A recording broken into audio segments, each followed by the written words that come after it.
Network yanitsa. Baba Johani wakaita mutsimba naMwari Baba kusvika vavaropafadza. Nhasi ndamboimba dzechiuto. Ndamboimba dzechiuto nhasi.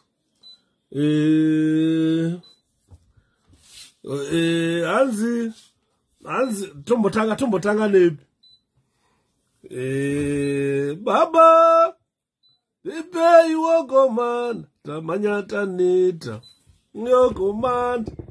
Baba vachamisa, tokumbira komandi, tamanyata neta. Komandi, komanda tinae. Komandi, komanda tinae. Mandi, komanda tinae. Dokumbira komandi, tamanyata neta. Komandi, komanda tinae. Mgoma Robi. Chirinda zvirise ndadzoka Edi ndevele nesoro ndakakunyaya Edi naye ndakanyaya bururu wangu Edi mfano omutwakazi ayayayaya guys ndadzoka naye live yambokata saka network yacho I don't know what's happening but I'm back on fiber ameni paputatu kusky here but tam fiber manje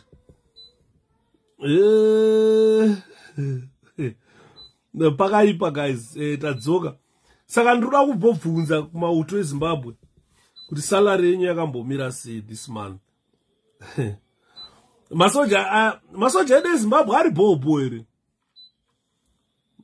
mauto edu eZimbabwe akomana vanenge vachimba nyika yedu yeZimbabwe ndiyo yatakazvarirwa vana baba namai ndimo mavari tinoda Zimbabwe neupfumi wayo wese simuka Zimbabwe tinodawo nyika yeZimba remabwe Zimba remabwe chuto chinonakidza kana mai nunu zviri sei mwana wamai welcome tautaura salary yemagunmen kuti salary yenyu yakamira sei vakomana mari yenyu mwedzi unoyu. Last month, you know, Zimbabwe soldiers, they were paid about 350,000 RTGs. RTGs yavakabhadharwa last month. It was rate yacho exchange rate. It was 2,000 RTGs, 2,000 per $1. So at least they were paid about 1,500 last month. I'm talking of their salary. Zimbabwe soldiers last month's salary. They were paid $1,500 last salary, which is nuts. It's nothing. Ukauya kunoku UK kunoku 1,500 salary pamsoja weZimbabwe. Imari rent ye 2 weeks. Muno mu UK imari kubhadhara rent 2 weeks. Pasina magetsi, pasina mvura. Apana magetsi, apana mvura, apana transport yekuenda kubasa.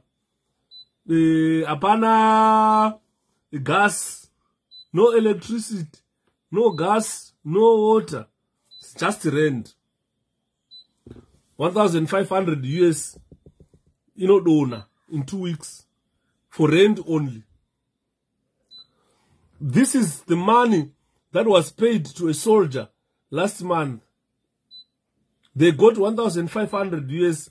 They got it in RTGs, which was about 350,000 RTGs. But this month, masoja eZimbabwe, salary this month it has been cut in half. Not in half foot. More than half, it has been cut. Last month you got 350,000. This month you got 150,000. Which is half of what you got, probably half or less than half of what you got last month. If I convert 2,000 RTGs, no matter, really say, I am so the life our soldiers in Zimbabwe are living. Mangwana panopera mwezi anenge achiura mari. Musoja weZimbabwe does not know.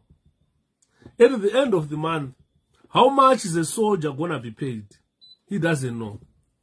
Last month they were paid 350,000.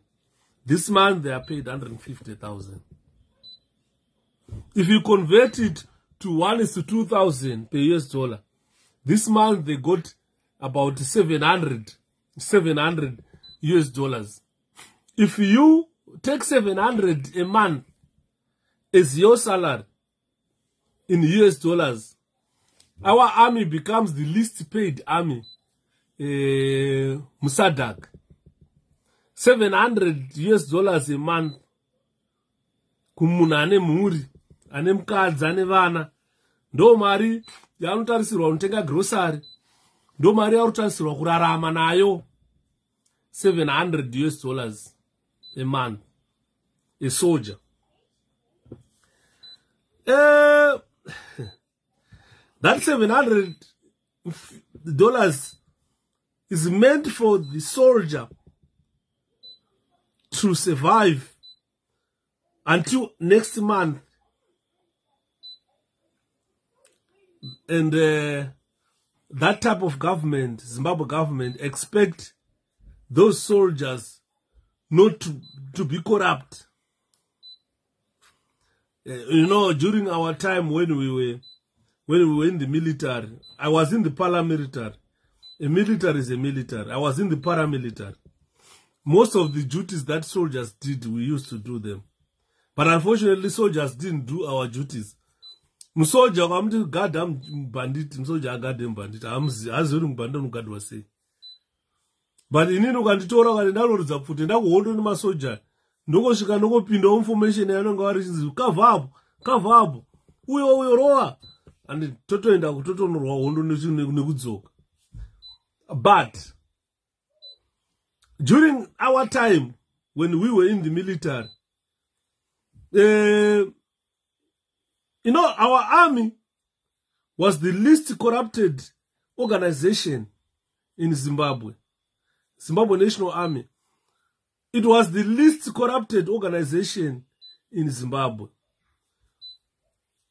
Because if you look at our army, for lifetime, they give service to the nation.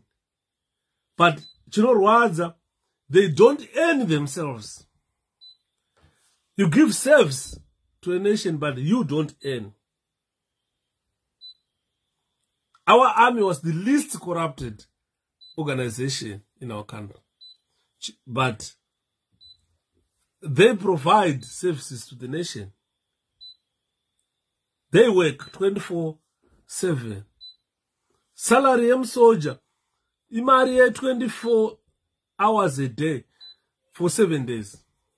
As but those same one not throw up at not it would change. I will never forget 2018 August. You know, neta kukangano 2018 August mgumanome. So, how much salary would you demand to be a soldier? How much salary do you demand yourself if you want to be a soldier? I can show you a lot of things. I can tell you a lot of roles a soldier can do. A soldier is a very important person in a country. The profession of a soldier, that's the very important profession ever in life. Because you will be selling your life, putting your life on the front line to go defend the country, to go in a war. Ukaenda kuhondo, takambopinda mnana Congo kuma days DRC. Taenda chinotengesa nekutenga zvataitengesa mu DRC nekuenda nekudzoka. Ku Congo Zambia neCongo vaifarira vaida Everest fodya inonzi Everest yane kabia kekunaka maningi kanonzi kachateu. Taimhanya nako iko kai. Atete viji makadi. Atete peshi. Gaindi kusarute.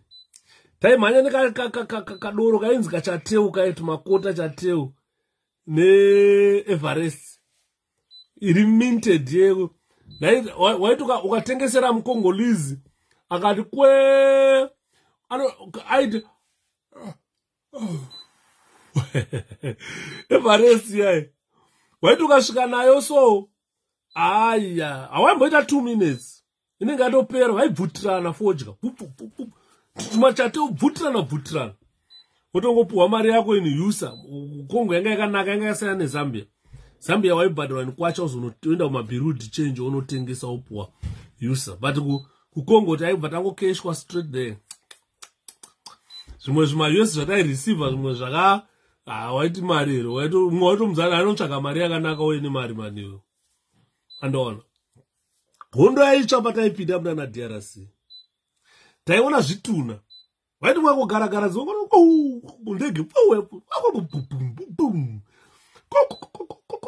vototanga kunokiyana iwe uri munyika unonge uchingorara iko ndiri munyika yevatorwa wakomana. Mangwana uchingomuka uchingorova mahichihiking uchibuda uchienda kunana Chivhu kaya usadherera Congo.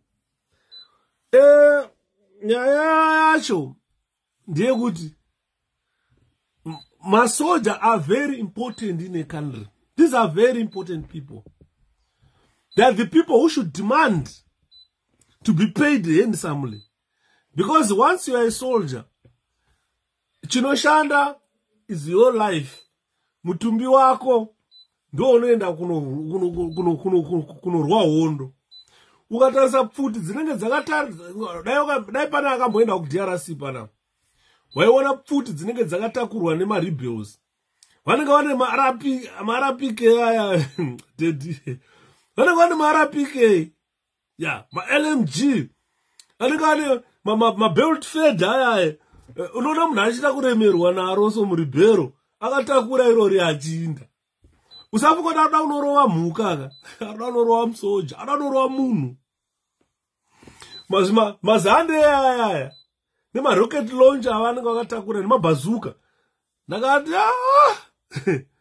iri basa zvaro iri, but apa unenge uchirwa nenyau dedi uri kuinfantry. Vari kumechanize vanenge vari zvimangundura zviri easy kurohwa urimo futi.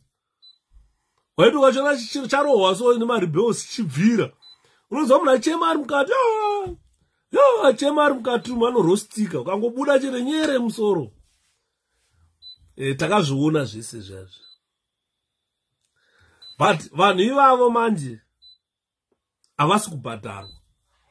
Those soldiers I'm talking about, they are supposed to be professional people, professional soldiers. They're getting nuts. Last month, they got $350,000 US.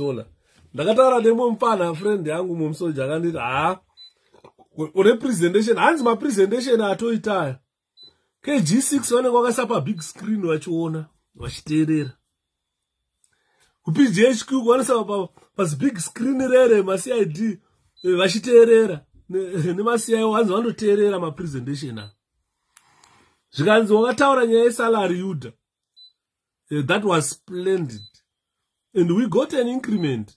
Hanzi mari yawedzerwa vakabva vapuwa ma$350,000. This month yawe yakanzi gwishu. Hakuna ari kufara. The morale is so down, very down. Magunmen ari kuchema, morale wao uri pasi izvozvi. Last month vakatombomhanya umwe watenga boots, umwe watenga tumasutu, umwe ndakatombona mabirthday party imwe yaitwa KG6 ndikati haya mari yapinda. Yabva yanzi gwi in half from 350,000 RTGS to 150,000 RTGS. 200,000 gone. Dai vavasira 200,000 vavatorera 150 zviri nani kana kungovatorerawo 100 zviri nani. Hamungabva matora mari yakawanda mavasira shoma. Simple reason, hanzi we overpaid the soldiers. Mari yavari kuura yakawanda. Emerson Mnangagwa is the commander-in-chief of defense forces. Ari kupuwa appreciation fee of $200,000 a week. But ari kutaura kuti kupa musoja 1,500 a month. Zvorema izvozvo. Zvarwadza izvozvo. Musoja wakati wapuwa $700 a month. So we have got a commander-in-chief asina basa nemasunguto ake Zimbabwe. Whether you starve, you guys, whether you don't send your children to school, $700 that's good man. I don't expect this from you, Ed. Could you put good money $700? However, how much can you be honest, Ed Ndebele here? Can you be honest? How much are you paying your rent every week? How much are you paying your rent? Masoja utaura vari kuroja. Maroja muHarare. Vazhinji. Maroja muma location. Vanoenda kubasa every day. Vakapfeka camouflage achidzoka. Inoda kuwachwa. Vane vanoenda kuzvikoro. Vane vanoenda kudya. Vamwe vari kuro vachangorora ipapa. Vandasitonyeni vamwe ipapa. Vachangorora. Vandawo mhuri dzavo. Can we say $700 is a lot of money for a soldier? Eddie, or else urudango dzikisira hako masoja, basa rechisoja pasi. So this discourages even people who want to join the army. Because they know you are not going to be paid handsomely. You are not going to be paid what you're worth. These people defend Zimbabwe with their lives. Once you are shot dead, you are shot dead. Haudzoke futi. Ukaenda kunana 3 brigade, kunana 2 brigade, kunana 1 commando. Maselu scouts kinkomo, endai munobvunza. Kuti masoja, how many soldiers went to Congo and who are missing in action? Baba vako havaone body yako. Mai vako havaone chitunha chako. Vana vako havaone chitunha chababa vavo. Mukadzi wako havaone chitunha chemurume. Unenge wasara mabanana kuDRC. Then munobva ati $700 is a hell lot of money. Pana someone who's defending mbava neupenyu hwake. We are talking of someone who defends nyika with his life. This is what a soldier is all about. A soldier with $700, we will never able to afford to buy a car. We will never able to afford to build a house. We will never able to afford to send mwana to university. Sometimes we thought joining these forces like what we did straight from school, chipinda, nana prison, chipinda, mapala military, mwachenda kunana army. We joined those organizations out of patriotism, love of our country. Love of our country. We were so proud. We were so proud. Because it was out of patriotism. And today, in Zimbabwe, they have no option. They totally have no option. Because if you join the army, you will be defending your motherland with your life. You will be killing from dear motherland. And you die for your motherland. This is when you become a soldier. Soldiers deserve to be paid better than even members of parliament. Better than even my manager. Okay. Manager, okay, I'm going to fight them soldier. Fight them soldier. I'm going to fight our kuru. Vane mari no pfura yawo. Musoldier must be able to buy a car. Because, honestly, when you are in a war, you face the bullets of the rebels, you face the bullets of terrorists, you face the bullets of whoever wants to kill you. And you die for motherland. You kill for motherland. That is out of patriotism. Muri muhondo, shamwari yako unona yarwa bara ari parutivi pako apo. Ndine shamwari yangu aive kupara. Shamwari yangu aive kupara. Yakaenda kuKongo. At least, yeah, good Ed. At least wakawapa to the least paid soldier must get at least $2,000 a month. Because ED kana chipuwa, just appreciation is bribe. 200,000. It's a lot of money. US dollar. Onyima soldier, $2,000. That must be net salary soldier. Private, angobva kujoina army, ari private. Anofanwa kupinda akembachi per 2,000 now. You end higher staggered according to your ranks and your seniority. Ziri nani.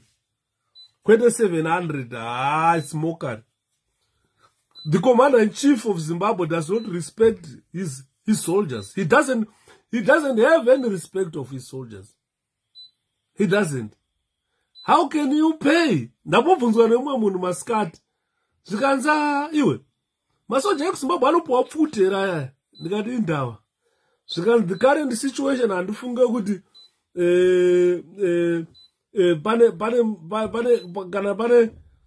army ekuZimbabwe kana kuti pane battalion iri kupa masoja pfuti. Nofunga varongomuka vongosvika vopuwa mabhemba, voswera vachibhemba vosvika vodzokera kumba.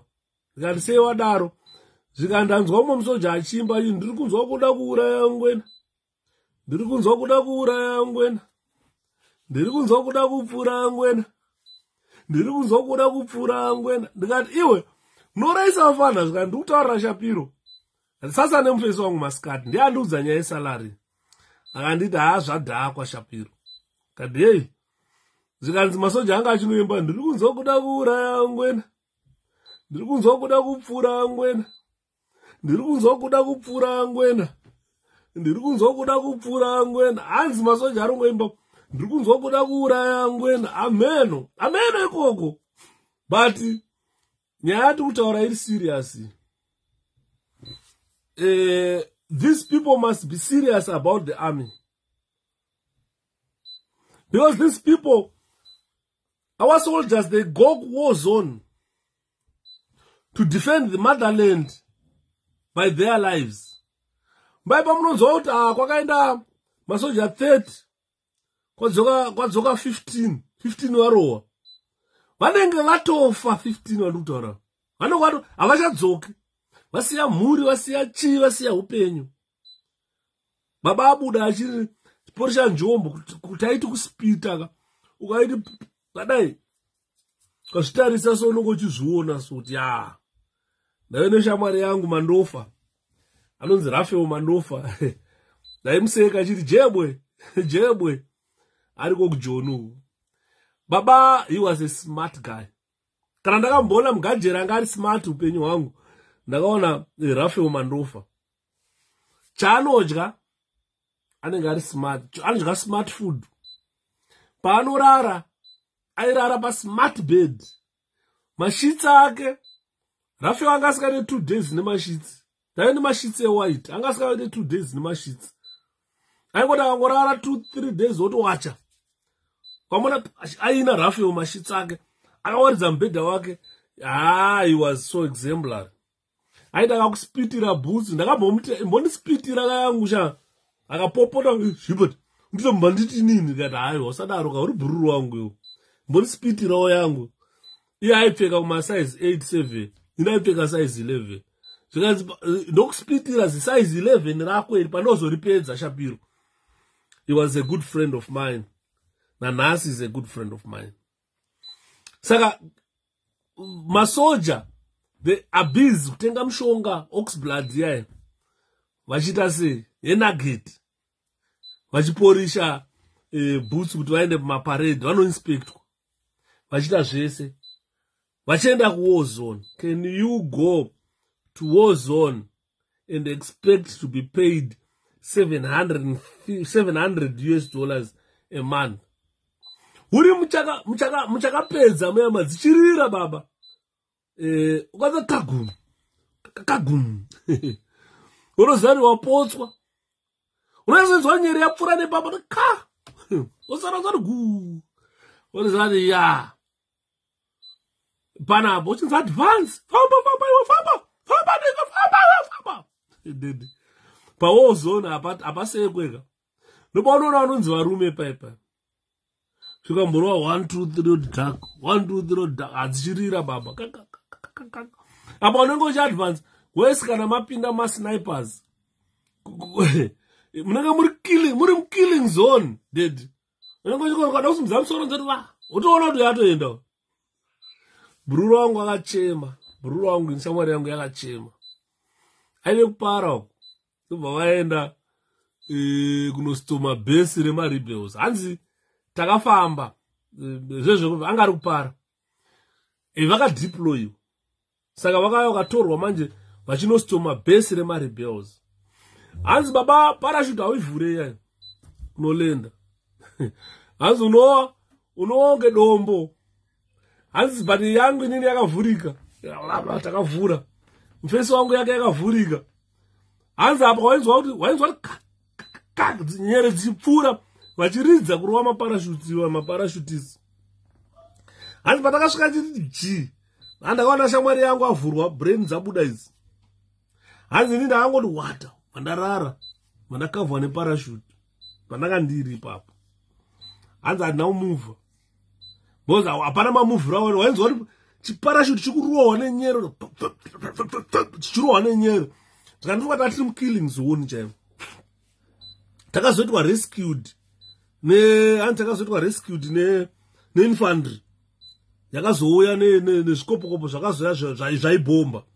Hando marebels aya akazongofocusa kundege nezvikopokopo neinfantry. Hando patazorescuwa. But shamwari yake yaitaura best friend yake yakasara ikoko. Yakafa ipapo yakafa. Karohwa musoro ukavhurika. Bhururu wangu akati adzokera vadzoka. Handimaiti mukadzoka pai mamboisa confinement. Mukarwa tumwedzi twenyu mapedza moendeswa confinement. Maisvika mukamhara pamanyame paipa moenda confinement. Mozoburitswa leta kuenda kudzimba. Bhururu wangu haana kumirira izvozvo. Pakasiya pfuti yake, pakasiya bhegi rake, rucksack yake, pakasiya zvinhu zvake ipapo. Ndobva angondokuenda kutoilet. Hamene akadisappear sei. Ndobva atorwa awero. Akabva awero bhururu. Vakauya vakamuvhima, vakamutsvaga. Tikashungurudzwa mafriends ake kuti ari kupi. Tikati hanombomuona isu. Vakazomubata leta anga kugara musango. Aiti kana kufamba akaisa mazishizha musoro so achizvikamafulaja kuti asaonekwe. Hamene vakazomunhonga sei. Vakamukwatisa zvomukwatisa zviya vakamukanda kurimandi. Agara kurimandi prison. Pakazoitwa manegotiations ndobva atara handichadi. Zvandakaona kuDRC ukano handidi. Saka can you risk your life for $700? Because you are risking your life for others to enjoy life. Unengona president anevarungu vandaura you can't invest with a black man. You can't. Ndo vanenge vari shamwari dzapresident wako iwawo. And you are risking your life for such a president. You are protecting day and night. Hanzi masoja aimba nhasa vanhu. Kunzwa kuda kuuraya ngwena. Ndiri kunzwa kuda kupfura ngwena. Ndikati wadaenda kudhemu kunopfura ngwena yakanoda kuita sei vanhu. Kanzwa vachiimba masomeki magunman shepherd. 150,000 700 years yavahora. Kana. Ndikanzi ndiri kunzwa kuda kupfura munhu. Ndiri kunzwa kuda kurova ngwena. Ndikati vakomana mashata manje. Saka ndopa mumwe paazondibvunza kasi vari kupuwa pfuti here vakomana. Ndikati I don't know. Takabvako kwakudhara 14 years tabuda muZimbabwe. Kuti tichiramba tichiziva kuti zvinhu zviri kuitika ikoko. It's occasionally. Andimona. Saka kana uri soldier, you do a lot of things. Zvinhu zvinoitwa nemusoja, zvinhu zvinowarenda mari. Because madzoka paipai makuita mafuneral parades aya makutakura vari lucky vakaretrieve vakatorwa. Panenge pakuitwa mafuneral parades aya makuenda makudeploya kunoviga manje kunodyara zvituna. Unokoziva kuti mufeso wangu ndandinaye nezuro. Nhasi ari mukofini umu takutonofusira apfurwa. Hondo haina kumira zvakanaka haisi right. Kutaura kwatoita kuSudan uku hanzi zvituna zviri kata ndege dzarohwa ndege. Kutaura kwatiri kuita hanzi dziri kurira pfuti muSudan. There is another coup in Sudan. So being a soldier is more than courage. It is a sacrifice. Because you will be sacrificing yourself for someone else, for your country, for your motherland, or for something. Today we take being a soldier as employment. It's no longer about patriotism. It's just a way of making money. Kundikanda joina kuarmy, ndoenda ndonoita mari. Because you will be sacrificing to become a soldier, you will be sacrificing yourself for something greater or bigger than yourself. It's also that we were proud of being soldiers, being prison officers, being police officers, being what one. And boss kana wao joina Chivhu, wakutoziva kuti BMW yako iwewe idonfeng. KuZimbabwe unenge uri mudonfeng. Uri mudonfeng. Wakapfeka chibhutsu chedonfeng. Yeah. Unenge wakutoziva kuti Audi yako iwewe idonfeng. Because hopes of you buying your own car as a soldier, private, sergeant, corporal, lance corporal, apana, staff sergeant, auna kana hopes of ever owning a car, even a driver's license ya unenge usina. Ngoma bright, zviri sei mwana mai. Andi urikona. Saka hanzi umempana imba. I'm tired. Hanzi umempana ari kuimba, ndiri kunzwa kuda kupfura ngwena. Ndiri kunzwa kuda kurova ngwena. Ndikati kwakaipa. Sorry guys. Saka na uri soldier. Uri a soldier kuZimbabwe. Your chances of driving your own car are rare. Your chances of building your own house, living in your own house are rare. Your chances of seeing your child being a graduate by university are rare. Kuri mwana wako achazobatawo degree.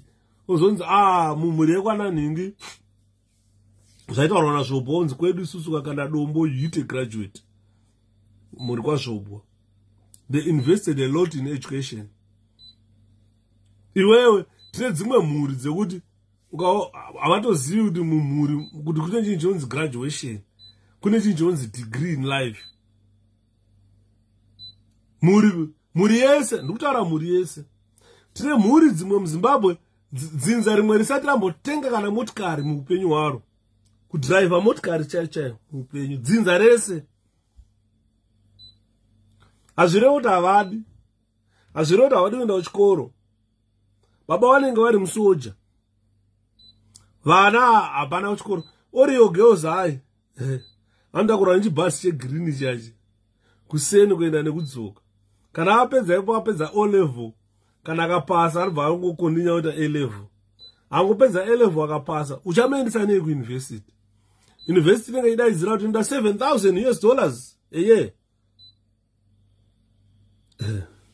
zvakaoma mukoma bright it's so painful ndiri kutaura upenyu hwemasoja emuzimbabwe kuti upenyu hwakadaro hunorwadza wapedza mwana wako apedza A level apasa with flying colors vanokuudza kuti university iri kuda $89,000 a year for 3 years iwe uri kuhora $700 a month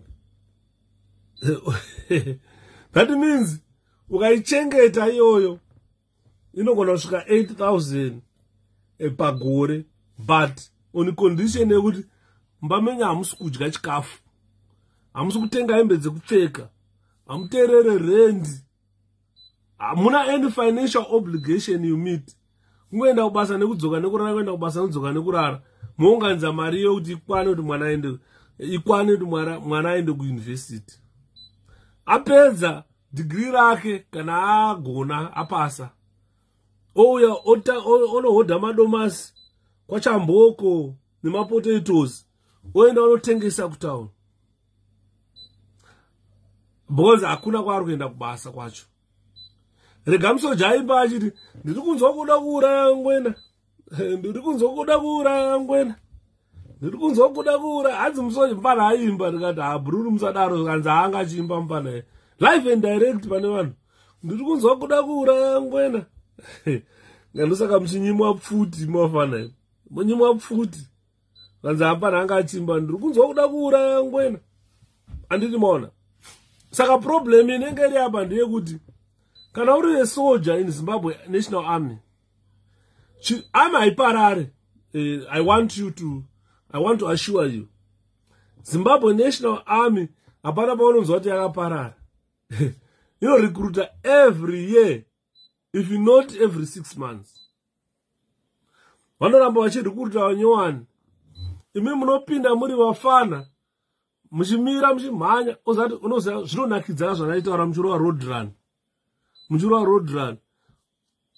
uri oyere hondo ayereye hondo oyere hondo ayereye hondo mikwidza hondo yataikwidza hondo mapakopako hondo mataiwana hondo aye hondo airwiwe hondo oyere oyereye oyere oyereye hondo mapakopako hondo mataigara hondo mikwidza hondo yataikwidza unenge uchiri kutemwa dzinobva ropa uchiri kuzvinzwa kuti handini ya uchipinda uchiti ukafamba soka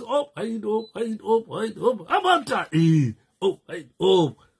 ya uchirova 60 beats per minute swinging arms left mberi nesure musoro memumwe mugotsi memumwe swing arms to digger heels baba singa dozen uri mudhiri uri muparade square unenge uchiri kamufana uchinanzwa kuti apa zviri kuita pano uchiri kayuti but mwedzi ukapera ukatarisa bank statement ukatarisa salary yako ndoba unobvuma kuti ya panapa ndiri kushandiswa unenge uchiri mufana zvinenge zvisinganyanyoringa maningi zvinenge zvisinganyanyoringa maningi ukafunga kuti iwewe what you are earning is it enough for you to survive iwewe uri wega uzati isusu tatakapusa isusu tatakapusa taimwenda kwabhabhazi kuyakwe tonotuta majini mabhutsu machi waiti ukaona gaje rakarova sutu akarova teki akarova jini tarova matepeka majini anodhura taingoenda kunana bhabhazi matv taingopinda mutv sozenda aya nongoburitsa salari yako munana topics waingoenda nepayslip yako unotenga hembe dzaunoda makamboona hembe dzandoposta vanhu vanoseka zvavo ndakati vanhu havazive kuti quality yakaita sehembe dzandaipfeka itopics needgas izvo nebhabhazi Izoziya zvataipfeka zviya. Ungonopinda ututa. Ubatirwa $10 pamwedzi. Wenda TV sales and haya unohaya TV. Zombe. Ugadzika mazichubu haya. Uso yeye mchoda mukadota. Ndo pataisirwa. Uri kubhadhara TV inorwadza. Unoona Jonathan Moyo achikuisira hondo yakura muZimbabwe, hondo yeminda yeye, hondo yakura todiniko. Zvima jingles zvekuti waiti zvakatipa hasha neshungu dzekunotenga ma-DVD. Tasina basa nazvo. Patakanozonotenga ma-DVD, tikanotenga ma-satellite dish, tikaturika mudzimba dzehurumende dzadzi. Tigara tichiona ndopatakuona wana generation. Takuonawo zvimwe zvainakidza zvikunze kwenyika. Hapasina Mnangagwa pa-TV waiti ukangogara pa-TV ukaisa ku-ZBC, ZTV. 5 minutes. Hondo yakura muZimbabwe. Rambai makashinga we, rambai maka. Ivhuiri. Jonathan Moyo muroyi munhu yamu. Osa ndikamutarisa so kuti munhu uyu ndiprofesa zveshuwa. Kaverenga mabhuku kuti profesa kutocertify unzi apasa munhu uyu. Hayi inini haakana. Hazvinyanyoti ring in my mind. Kuti profesa anogara pasi onzi naMugabe, Ministry of Information Professor E. Ranai Ministry of Information. Ainyora zvimajinguzi zvazviya. Otsvaga natamba oga vachiridza. Makashinga we, rambai makashinga ivhuiri. Vanhu munonzi rambai makashinga. Utase salary yacho. Ukaora ukwanisa kutenga 2 liters yemafuta. Hauna wanoenda unobvunza ka? Unenge uchingonzi rambai makashinga.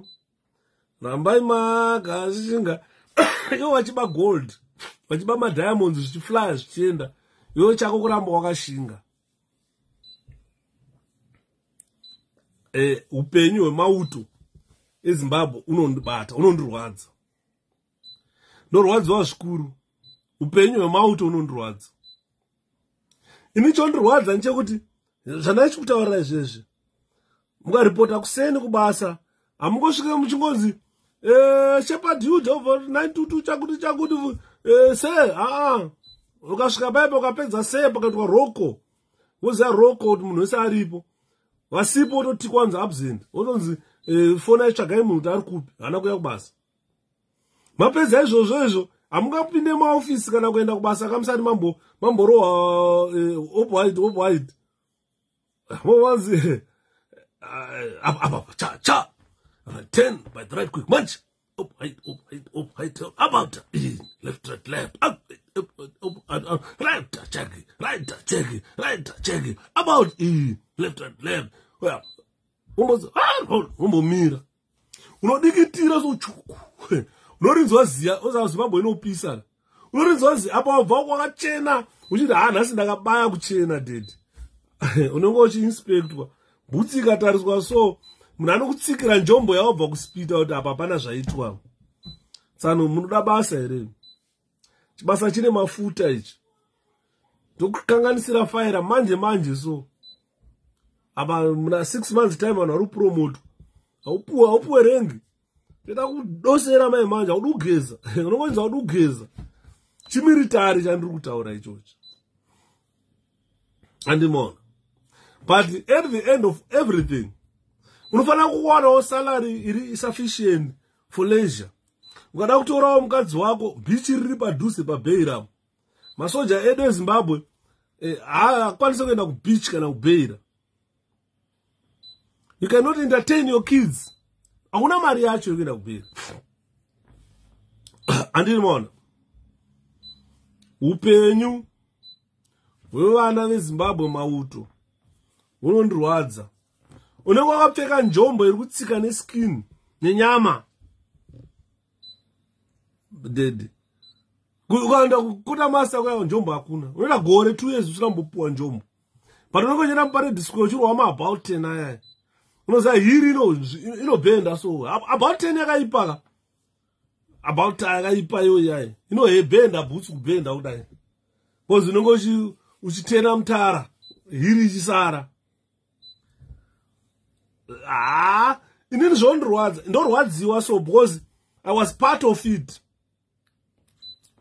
Ndikafunga mashandiro ataita so kumasoja kuri nani because vaiti kana vapedza ipapo chitigu varova chitigu chachi yavangobva vanzi nemotora mabhemba masoja ane hana basa rekuita vafana vazhinji vayo nemotora mabhemba munobhemba kumusoro kumabharakisi ekukuda kubhembwa vanongaitota nyaya ndiarasive zvakazoda paya shamwari indakazodai vachibhemba uswa kuprizini hakuna iyoyo manje vabva pachitigu chachi baba wadikitira kudai so unobva wanzi chendai kwamari vasvika kuenda kwamari unobva chikoke mukoke oziva chinonzi mark 3 police gun chachi chigrina gun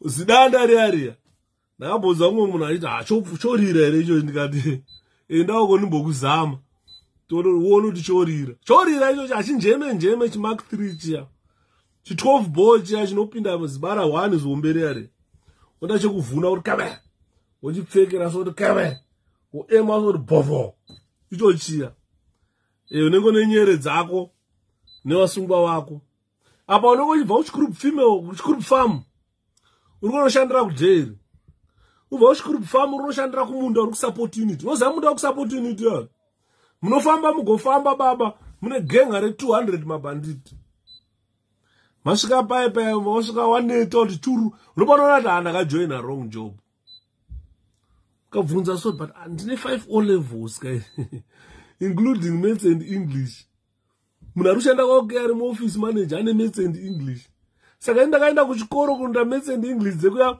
kuzo escort mabhanditi and mabhanditi kana ari 200 ndambokupai secret ndambokuudzai apa vanenge vakarara vakadya sadza nemanhanga kodya sadza nemanhanga kaujeri kunenge usina muriwo baba kana vanenge vakarowa negreens namafuta iya mudumbu mavo mune munhu unonzwa mudumbu uchifamba so kuti vakatanga kureleasa gasi so unoti ya unoswedera uko unoita uko ivo vanenge vakabatana vari vachifamba vari kana 55 ivo unotoenda uko because vanenge vaita mweya mokuti inoti wrong job wrong job vanongotipera hauna zvekuita uri musungwa andeni taifamba kubva pachigroup farm prison unobuda kusupport unit vosvika kusupport unit paipa mune 200 vasungwa vovaita foreign morima vosakura kana muita zvamunenge muchida mapedza moenda kulunch tea time mapedza lunch mapedza ma2-3 makutoita foreign moverenga wasungwa makudzokera futi kufamba ukasvika ukarara so baba unoswera nenjombo watakura zigrina gun rero ukasvika ukarara so ndonga ukafa fa nodaka chituna ndakati vakadzi vemagajeri vakasimba ndosaka vamwe vacho vakadzi vacho achizongobuda unotsvaga vana panzapo because abdara anenge akada kufa one mugajeri wandakaona but anga asina vana aive ne2 vakadzi vaifamba vari 2 mukembe ukaenda kuchigroup maximum kweko kuchigroup farm vakadzi ava amene anga akavadyisa here mufacebook vaifamba vari 2 vakadzi vavo vari maiguru namainini but vanga vasina vana vese vaiti dzongwa ndofunga vaitoita makwikwi ekubika kukanga chicken so vaiti kana vachiuya vaiuya mwakatakura chicken vachiuya kujeri kuzopa blaz lunch vari 2 mazimai 2 yanga iri mitinda yavakadzi iyoyo iri 2 mwana yakatakura kabheseni kenyama mwana yakatakura ibheseni resadza wosvika paipai tingaonova usai ainzi usai mugadhijeri wacho tingaonova usai ronodaidzwa zosai ranga riri jaindi zimufesi racho iro rodaidzwa usai rashanda kustozu usai uri kudogedu robva kwero richikanyaira so mutinda richikanyaira so rosvika paipai roona mazimai 2 aro mhou dzaro dziri 2 ropuhwa sadza romaita basa rodzokera vakaziva kuti ona avo 10 vari 2 vakuenda kumba. Ndakambomuti iwe ndaimuti homboyi aibva mukorekore ndaimuti homboyi ndipo kamushonga wakapa vakadzi vako boza hazviitike zvezvi vakadzi vari chipachipari vanenge zvakanamana zviri 2 pese pavari kutauni kupi pese kugadheni zvese vanenge vachitsvaira mumba mainini tsvaira mainini. Ndakati homboyi iwewe ndiwo 1 munhu andityisa.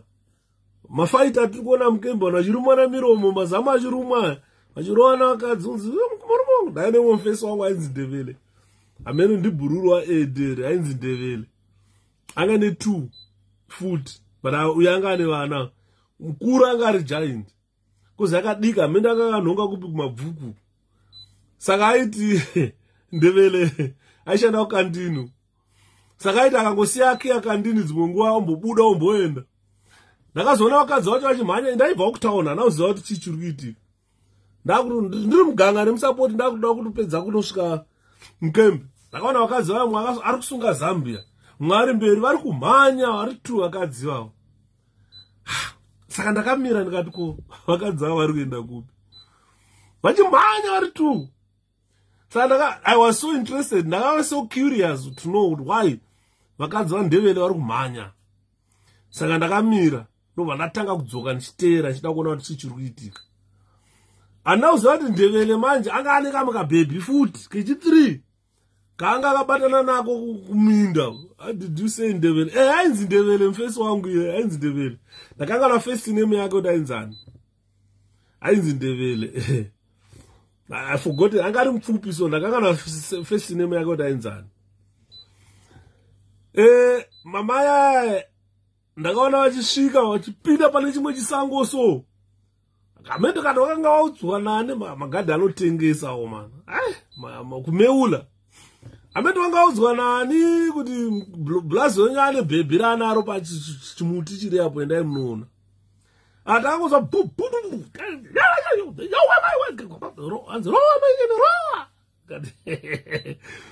so as I don't believe this story. Ed ndikukuudza apa ndiri kuudza nemazita evanhu live.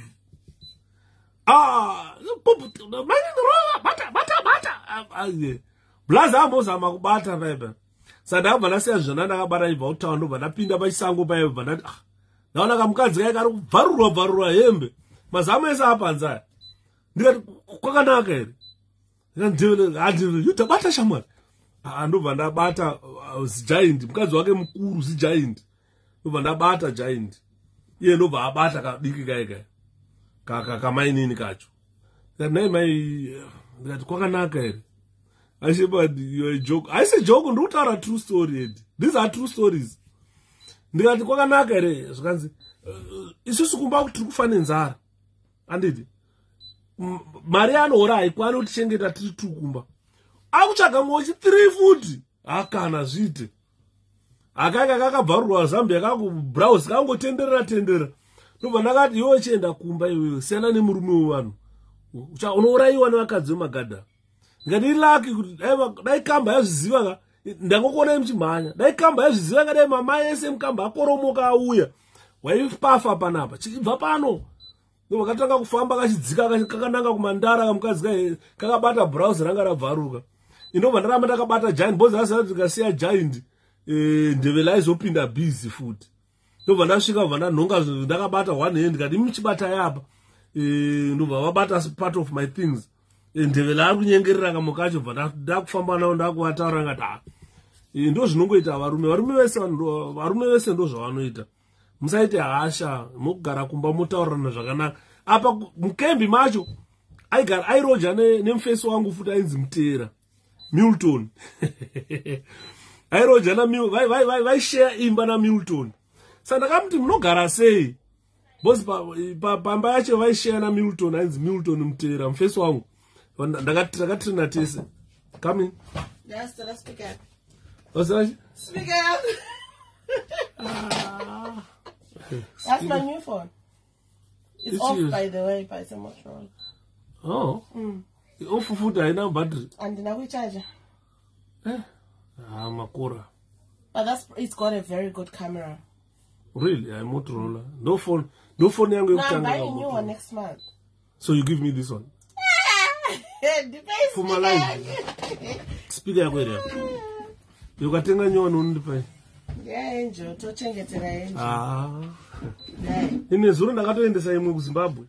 Muruto ana dzekuendesa ku Zimbabwe. S9 here akomuna anenge asina chema. Ndaendesera Sharon. Wosha. All right, yeah, good. Naningi. Na phone. Kozi mwe yakangotanga yakutongota yega kutongo. Mukadzi waNdebele mujaindi uyainzani. Kubera. Uchikurubi. Ndazviziva pamama ndawanotoziya. Chabvunza mama wako atainzani. Astora speaker nenda kwenda. Ana ni charger here. And I used your charger. You used my charger. Yeah. Okay. Why Na fortune nemukadzi wake. Fuchi nduzo muda. I'll tell him. Do you want me? Not now. Ndiripa live on Facebook. Later. Tomorrow. Yeah, tomorrow. Domoza asatwa number wanopfura nepano. Oh. Yeah. All right. Sharp. All right, dear boy. Yo. Bye-bye. Bye. Sorry guys, nachitaura nemwana. Facebook yangu ndiye mwana wangu wokutanga panyika undinzi ndaababa. Watokura amai. Saka you find nyaya dzatutaura Ed. These are true stories. Ndaida kuti mwana wangu kuti mwana dai anga achiziva Falcon zvirize. Zvirifamba ere masimba Falcon zvirifamba ere bro. Ndaida kuti mwana wangu ataure kuti mukadzi waNdebele ainzani. Saka vanga vachi hanga rovadika achaziva but madam wangu anogona kuziva dai madam wangu aripo ndakubvunzirai. These are true stories zandiri kutaurirai pana. Ina handitaure zvekunyepa Ed. Inendere mukuru anditaure zvekunyepa ndiri mukuru panyika handitaure zvemakuwa. Ndebele wife is called Betty Shona. Handizodainzani. Angari mugiant mukadzi waye. Anga riri giant chairu chairu. Mufesi wacho murume wacho anga ari mupfupi. Saka you find nyaya dzatikutaura kuti salary atetapi murise makadii. Saka nyaya dzatikutaura idzi inyaya dzabvira pasalary yemasoja. Baba Josiah zvirise. Masoja eZimbabwe vari kuora nzungu nuts. They are not being paid enough. They are not being paid enough. Some of them they fly machine yakaita kunge helicopters. Do you know how much a helicopter costs? A person who is underpaid is flying a machine, a helicopter. You know, dura. Indakati ininika.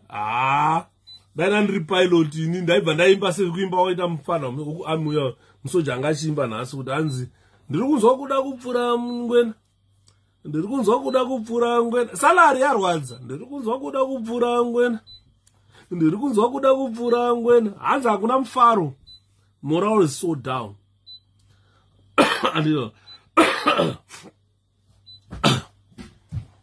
So you know,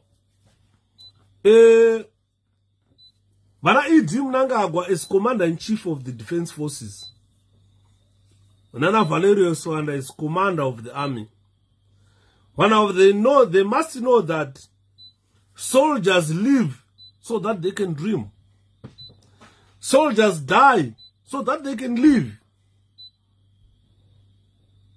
And Ndebele is still alive. And Shabunza, because crew redu famous 900. Crew redu vakapedza basa 2021. 2021 ndo pakasvitsa 25 years. Vamwe because prison white unosaina contract ye 25 years. Kana wasvitsa 25 years uchiri below 50, you can still save until you reach 50. Vamwe vachiri pabasa because vakapinda basa vari vana vadiki. Vamwe vaipinda vari ma 18, 19. Isongo takapinda tiri kuma 20 something. Saka you can save kusvika wasvika 50. Andi marwa. Saka it all depends. It all depends. Kana vachiri pabasa umwe wasati wasvika 50 but vana Ndebele I think anenge akaenda kupension. Vazhinji because kana uri junior rank une junior rank usina kumboita luck rekupromotwa in life. Changagarira chii. hapana chaungagarira 25 years dzakwana. Unotozoona kuti kwauri kuenda there is opportunity yekuti unoti I wasted my time ndiri kuprison service. Like inini I do regret a lot. Why 50? No retirement age. KuZimbabwe kune retirement age. Kwasiyana neku-UK ka. Cheapest helicopter hanzi namkoma Falcon D na pilot inoita $500,000 US. No cheapest helicopter. Cheapest asitaura dzemauto idzi. Tutaura cheapest helicopter. Munhu ari kudriver chikopokopo chema millions, but is being paid 700. Mnangagwa haana moyo kurera. Andibona. Saka he must understand as commander-in-chief of the army, commander-in-chief of defense forces, and the president of Zimbabwe. He must understand one thing. Ndosaka mbona ndichitaura kuti ndoda vachamisa vambotonga. Guys, I want you to see good leadership. I want you to see kuti mauto eZimbabwe vachafara sei. Vachasvika extend yekuti nai vachamisa maivepi or alone. They're blocking him now. But when he comes into power, they're going to be shocked. They're going to be surprised. They'll ask themselves, why all along we didn't put a leader like Chamisa as president? They're going to be shocked. Ask Mazambians. Ndiri group rimwe rine Mazambians so masija. Kwanza wachitaura indozwa nyanja. Kwanza wachitaura so hanzi ha. Unoziva kuti we wasted time tivotera zvidhakwa wana lungu vaive. Lungu naMnangagwa is the same. Those are alcoholics aya. Vanhu vakuti zvibhorani zvehwawa zvibhorani. Alcoholics. Saka ukaona muna president and alcoholic. Lungu aidonha akauya akadhakwa. Donha so president game. Bob akadonha ne old age. Lungu akadonha nehwawa. Akaguta lungu vati negotsi. Madhaga akapfeka sutu. Akatora kuti president warwara naye kuchipatara lungu akaonekwa hanzi no mudoro make mune tropa. You understand? He's an alcoholic. Saka kana uri commander in chief of the army, I want Zimbabwe National Army kuti vazoona leadership ya President Nelson Chamisa. Ndopo vachazoona kuti why we wasted time to defend ED Mnangagwa. To defend an alcoholic. Because soldiers, they die for these leaders to live. And their presence makes these leaders dream. Because they are at peace, they know they are protected. But someone who protects you needs to drive a very good BMW, needs to drive an Audi. And it doesn't need kurowanedza Adam. Adam akasina motikari. Pakatiza Mwari achihwanda amene akanga afamba atiza sei aenda nei. Mwari vakamutsvaga vakamushaya. Vakadaidza Adam, uripi? Mukadzi wavo makandipa mudhara tight ndabaya. Handiti maona. Airowa nedzidzi Adam. Nguva tiri mu-21st century guys. Ukauya ku-UK 2030 by 2030 avadi kuona diesel come road by 2030, which is about 7 years to come. All diesel cars are going to be phased. Nenge musina mota yedizil muroad. Imagine mota dzedizil dziri munomu dzakawanda sei. Munomu mune motikari dzekuti every person can get yake. Nemwana azvarwa nhasi anenge achipuwa mota. But kuZimbabwe unoona murume mukuru ashanda 20 years army achirowanedza Adam. Kana uri musoja usingarwadziwe nazvo izvozvo, funga kaviri katatu. Ndataura kuti paunopinda pai paentrance test uchimhanya 10 km zia uchipedza unonyora upasa upedza uenda kumedical upedza ubva wanzi enda kutraining enopuwa uniform wobva watanga chitigu. Every morning uchimgonzi foreign double mark time, forward. Changu chimwe chana, hey, chakazara kuhondo, chakazara kubikwa, kuseni. Ndimunomutsa mazizi. Ndimunomutsa zve majongo, jongo risati rakukurisa. Ione kwati mukawa undorimutsa kuti jongwe kwaedza. Ukatanga kushara zuvari richingobuda moyo wangu wadzungaira moyo chena usandicheme ndoenda ndoga paukama wakaura ndiwe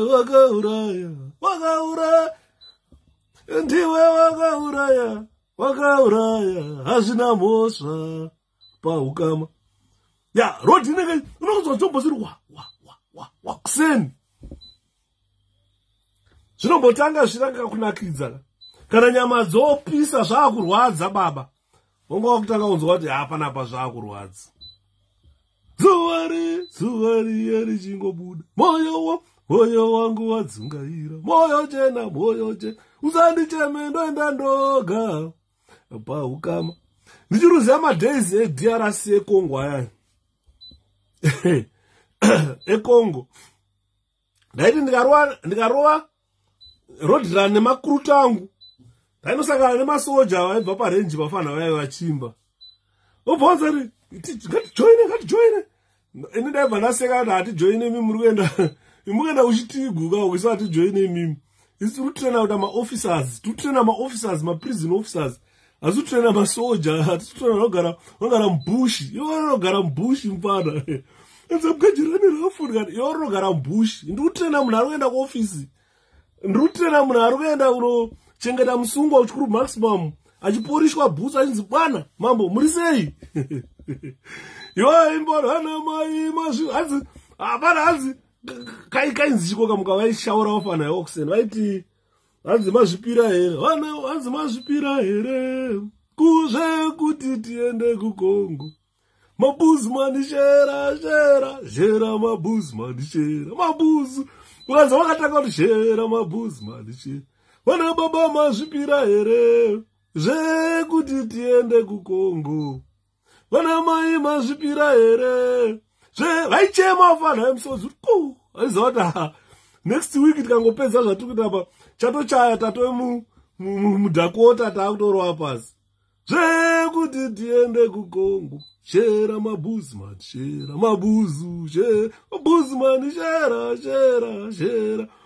pane maganimeni asina kuuya nhasi dai vauya maganimeni aizoto Shapiro wakutifungisa kakuya shera mabuzman shera mabuzu shera mabuzman shera mabuzman shera mabuzu shera mabuzu ndobva ndafunga bhuru wangu kudai mazana hatisi kumuona panapa akati towards pass out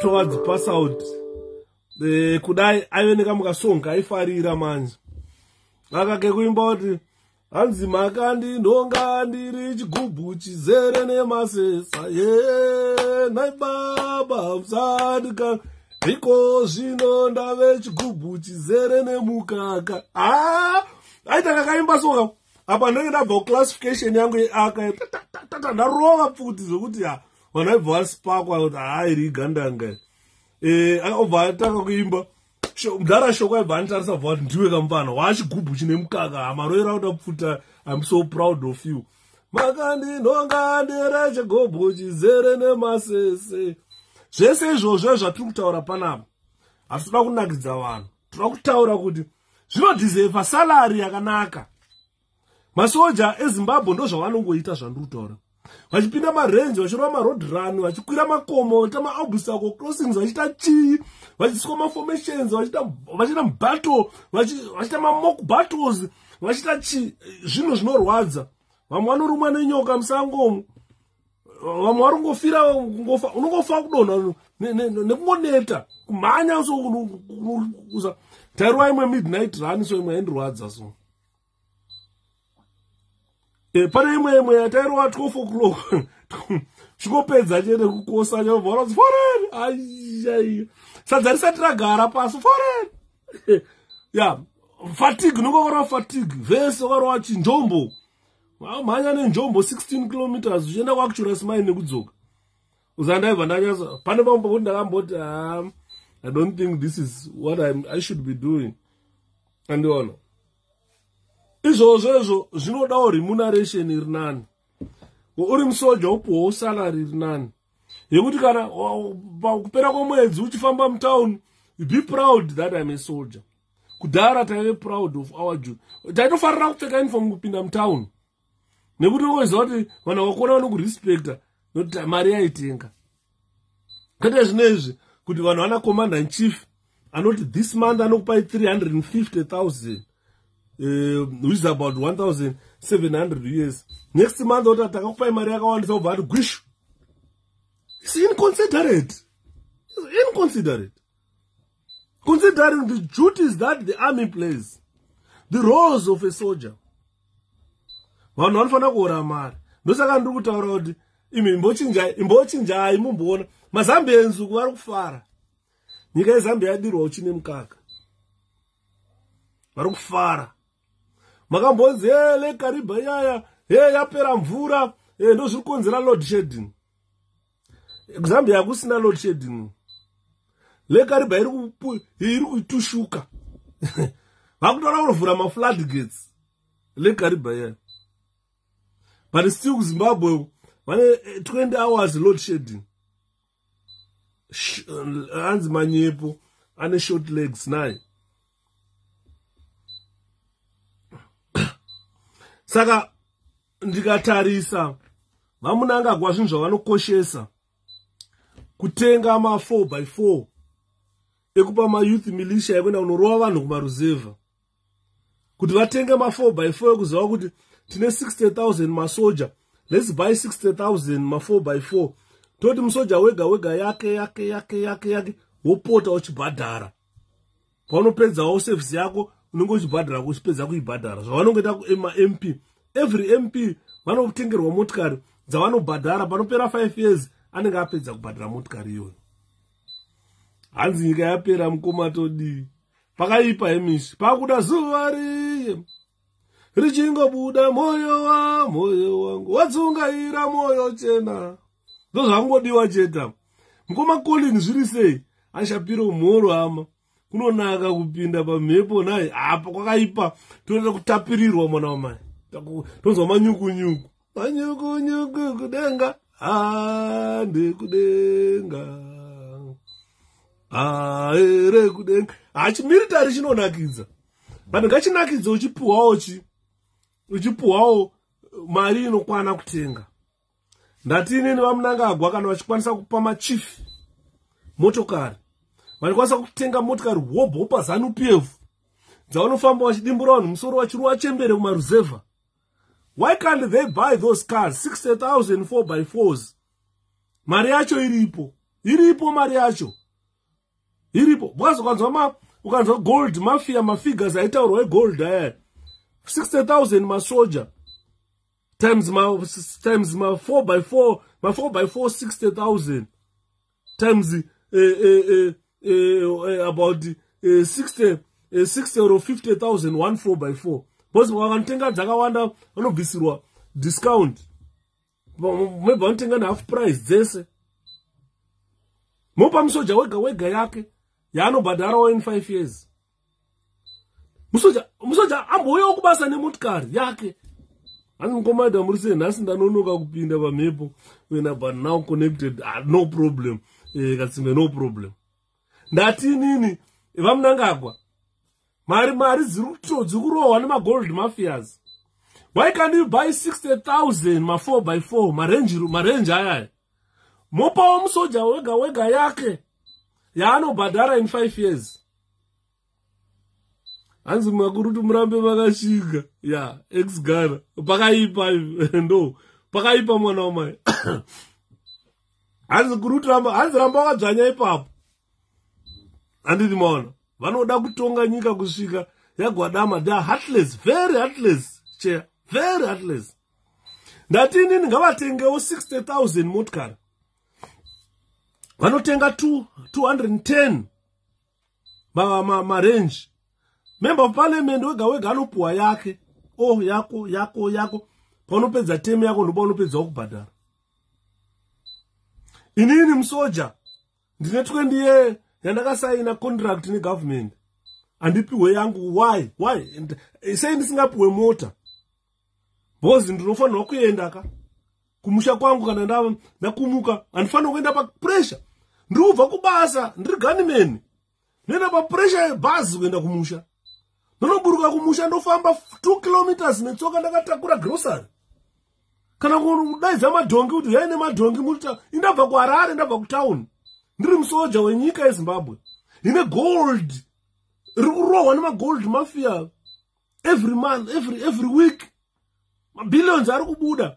I can't have a car in my country. Abanozwa manje bhunu racho richibva ratoti rikuba gold. Kutanzi you can't invest with a black man. Black men are trusting. Ndoba nazwa msodzi yangu kubuda. Kuti vana veZimbabwe, mauto edu eZimbabwe. Tikufirei. Honestly, chii chamuri kufira mauto eZimbabwe. Mnangagwa values. Motikari yavo, Benz yavo, kana BMW yavo, kana Audi car yavo, better than a soldier. Someone who dies for them to dream, someone who dies for them to survive. But they don't value that person. They value cars. They value gold smugglers. What about a soldier? And live, I can't answer you. What about a soldier? What about a soldier? What about a policeman? What about a prison officer? Mugadi jera nokwira bhazi. Mubhadhira bhazi kuenda kumusha. Nofana kupinda pa filling station ndoti furutengi. Ndakananga Urungwe. Kumba. Andifanirwe kukwira lift indishandira hurumende. Iri kubuda mabillions every week yegold. Naida daiponela ari pano.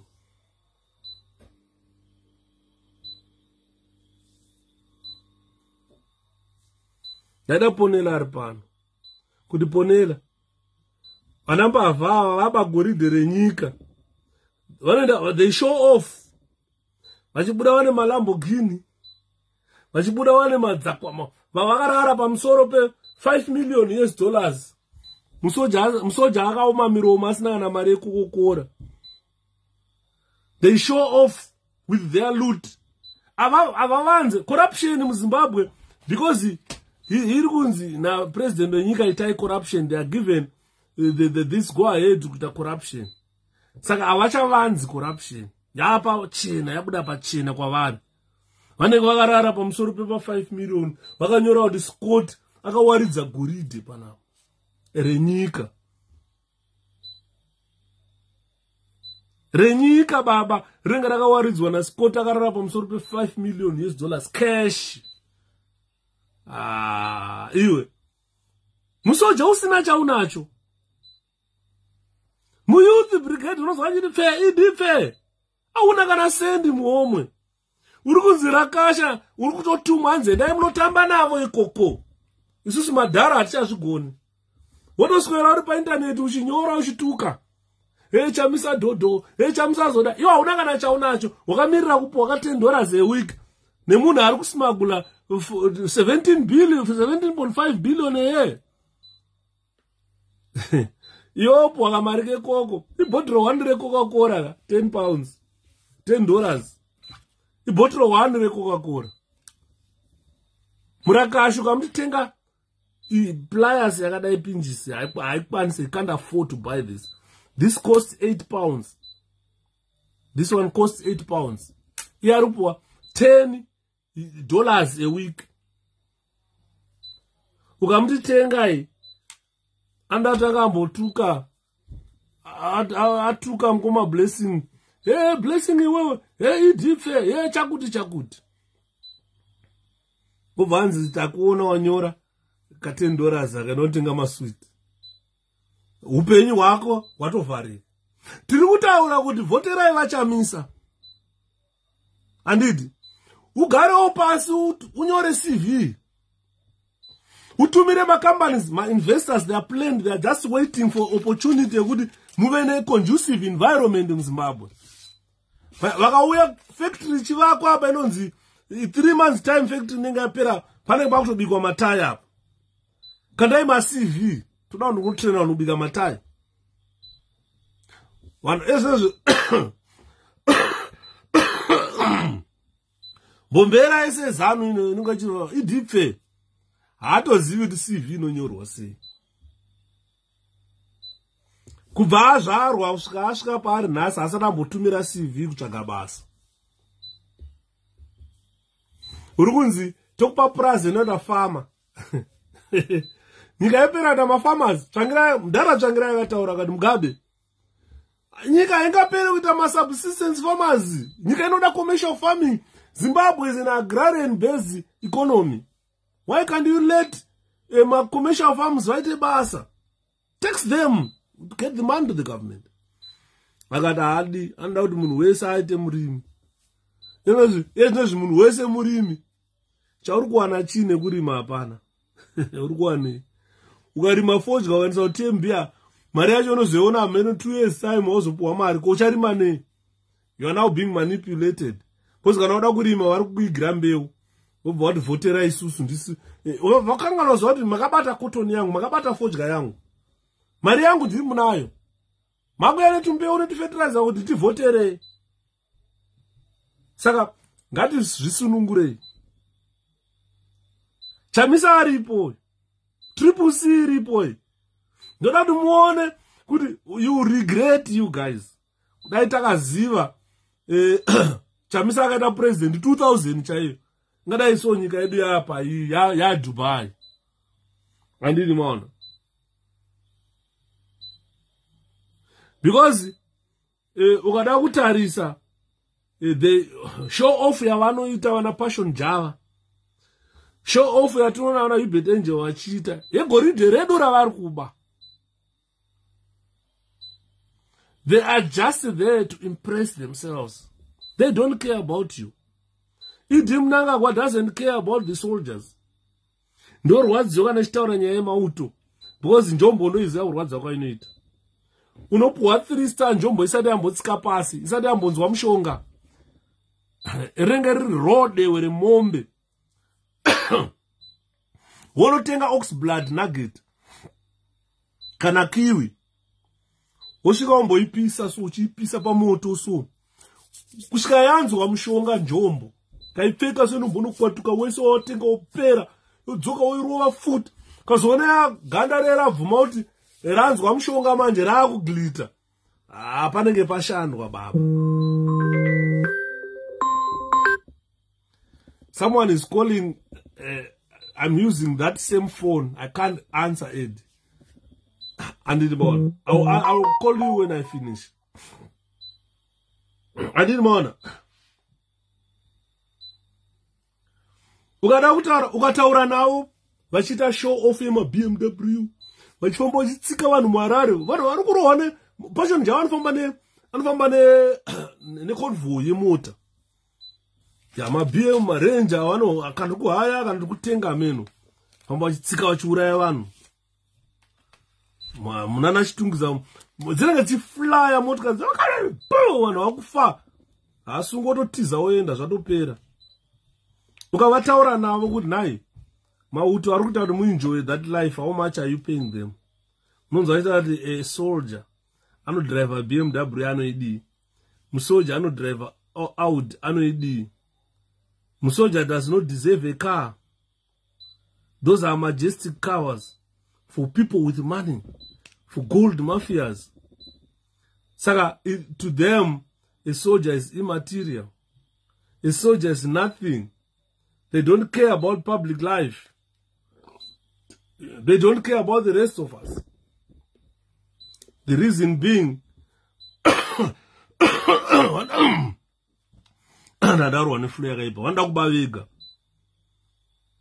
So the big question is, can a Zimbabwe soldier buy a car from these $700 a month? Can a Zimbabwe soldier build a house, to buy a stand with $700 a month and build that house so that when he retires, he's got somewhere to go? Kurana UK hakuna retirement age. Whenever you feel like you want to go, you simply go. Ukasvika 50 unoda refocus. Wakutsvaga makosi kana mabasa asingakurwadze kushanda wakagara chiura mari.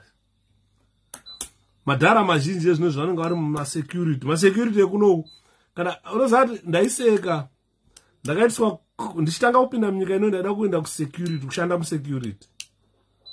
Because ndakaona something kuti Mana security yemunomu nopuwa 12-15 pounds an hour. Une chibheji chakanzi siya chachi wakamira padoor 15 pounds an hour. Unotokunda munhu ari kugesa chembere. Vana mahobho emunomu, they are just like as good as policemen in terms of salary. Yakasiyana nevedu machemba omusoro ekufosetwa zvakatosiyana by far. Vemunomu avanora mari. Saka ndakatoita kosi yacho nchida kuita zvesiya bheji zvezvo. But vakabva vazotanga kuda mabororo ndikati siyanai nazvo. Vakuda kufukura zvakawanda ndikati I've got skeletons in my cupboard. Siyanai nazvo hachadi. Ndibva ndasiyana nazvo. Because one good example ndakandipa ndisaende kunoshanda as a security guard. Ndanga iri nyaya yekuti vaida police clearance from Zimbabwe. And that police clearance yacho kuti iuye hakuna mupurisa aibvuma undiclear. Kuti application yaShepherd Yuda yauya kuCID clearance iyi iri kuziclear iShepherd Yuda. Ada unoshanda kuti asa security guard. Ukangoibata application iyo waidzingwa basa 2008 2009 waidzingwa basa. Unziwo ndiwani. Andiri kuona. And maforms acho aifana kuenda via Zimbabwe embassy. Apa kwakune vanhu kuembassy kwacho kwakune zvimasiyawo zvaigara itaura kuti hanzi ambassador varida kukuona. Ambassador varida kuona ndikati handidi ndoenda unomutsvage anondoonerei. I'm a refugee in this country. Why should I need Zimbabwe ambassador? I don't need Zimbabwe ambassador. Don't need him. Because anything chandoda ndoenda through refugee council, ndoenda through my refugees, ndokandona zvangu. I don't need the ambassador. Ndomudi. Andona. Saka ndakabva ndangozvidhamba ndikasiyana nazvo. But you will find kuti vanhu vesecurity kuno they are paid more, a lot of money. Kukunda masoja vari kudefenda nyika neupenyu hwavo muZimbabwe. Saka ndiri kubvunza kuti with the $700, can a Zimbabwe soldier buy a car? No. With the $7, can a Zimbabwe soldier afford to send vana kuchikoro? Isusu kuAfrica tinozvara takasiyana nevarungu. Varungu muno makazvara one atowebho. Mwandorara ntombodu kuzvara. Ndi mwana, don't want a kid. Vamwe vanozvarawo 4-5, but muno mwanenge vachipiwa unemployment benefits and a lot of benefits. Ukaenda kuZimbabwe tozvara vana 6. Usina benefit yaunayo. So you need to send those children to school. You need to build a house. You need to buy a car. But urikuora $700. Can you afford that? You can't. Unotenga chikafu, unoterera rent ipapo. Andimona. So our soldiers are starving. Masoja edu vachengetedze nyika yeZimbabwe vari kutambura. Hopowa 350,000 RTGS last month. This month more $150. 150,000. Akusi kuchinya here ikoko. Mapedza apo ndimi first priority kunzi muri kuenda iwo muchaenda kubhesi rakati, muchaenda mabhesi akati, muchaenda muchinorowa vanhu. General Kayemba, how are you? Anditi maona. Zvinhu zvinorwadza. Kuti ka $700 kako, you need to spend it on housing and cars as well. You need to buy food on that. You need to send your kids to school from that same salary. Hauna kana savings, nosara usina kana savings. So now it's time to think, or before you start thinking about what I'm telling you, don't hate your country. Don't hate yourself. Start to think. Before you start thinking, stop hating yourself. Think about your future. Think about what you want to do. Your best friend, your wife, your husband. Kuti kana tabva panapa chanogara kupi. Because tatakaroiwa neupenyu hwomukembe, unosvika pakunakirwa nekugara mukembe. But those houses belong to the state. They are not your houses. Andimona. Ukabvunza mukajeri kana mupurisa kana musoja kuti, how are you doing, my friend? I said, I'm doing great. I'm doing very well. Uchigara kamba kejeri. Andimona. Saka what I am saying, kana Mnangagwa ari serious. Because pane mupana hanzi aimba nhasi saka ndiri kunzwa kuda kupfura ngwena. Ndiri kunzwa handizoti ada kupfura ngwena chaiyo here kana ada kupfura munhu ameno, I don't know. But hanzi akachiimba mupana kati ndiri kunzwa kuda kupfura ngwena. Ndiri kunzwa kuda kupfura ngwena. Hanzi muri kuronga protests again in London, Washington DC nenyaya yegoridhe. Yeah, I'm coming to London. I'm coming to London for a protest. I'm coming. One, we are protesting. Why is Job Scala still in prison? ZANU-PF seems to be confused with what to do with Job Scala. Because nobody knows why Job Scala is in prison. So we want the international community to look into it. Revisit the incarceration of Job Scala. We want to know why he's incarcerated. We don't know. And we know the gold is being looted, coming to UK. United Kingdom benefiting from there. One of its councillors in Nottingham is involved in gold smuggling. British citizens, Hubert Angel, a British citizen. All British citizens are smuggling gold from Zimbabwe. They are criminals. They are mafia. So we must go in the protests. China kana ku Dubai embassy kwacho. We need to go there in the protests. And the morning. Because nyaya iripo, guys, with all these monies figures that we have heard, my gold mafia achitaura, our army must be paid very good salary and perks. Our soldiers must be paid very good salaries and perks. And more.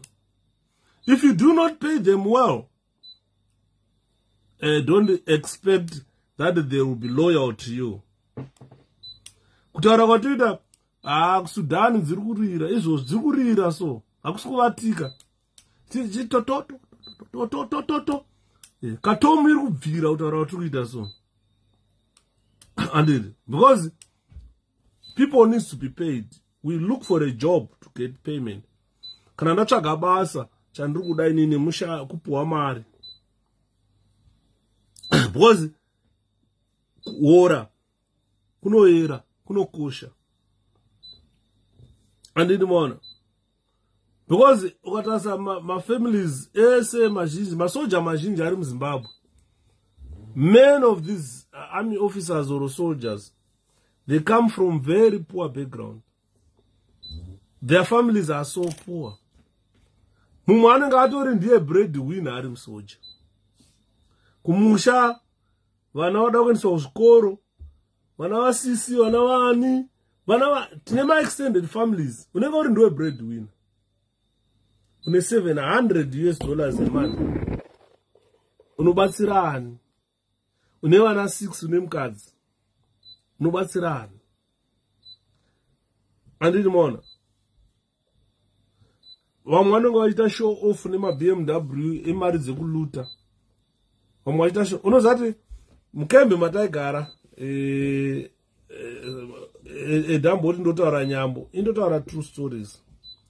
Mune mafesa aishanda kufinance department, both prison and the finance department.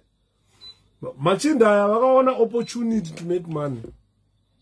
Ndopaitengeswa zai 1 raitengeswa 2000 zai 1. Saka vaingopinda mubambaro hodha macrates awo supply jero zvinyorera macheki vaifuma mabriefcase companies vanhu vakaita mari vanhu vakafamba nemotokari dzaityisa makamba waiti ukapinda imba imwe munhu unotanga uchatukwa nemukadzi kumba iwe kwema musingajerere ndiri mugajerera nze ndaimopinda mba manhingi muone ndapinda amo heyi hamuna chisimo zvatisina muno mumba zvinhu zvinyowa vanhu varifamba nemotokari imi vamuhorewo here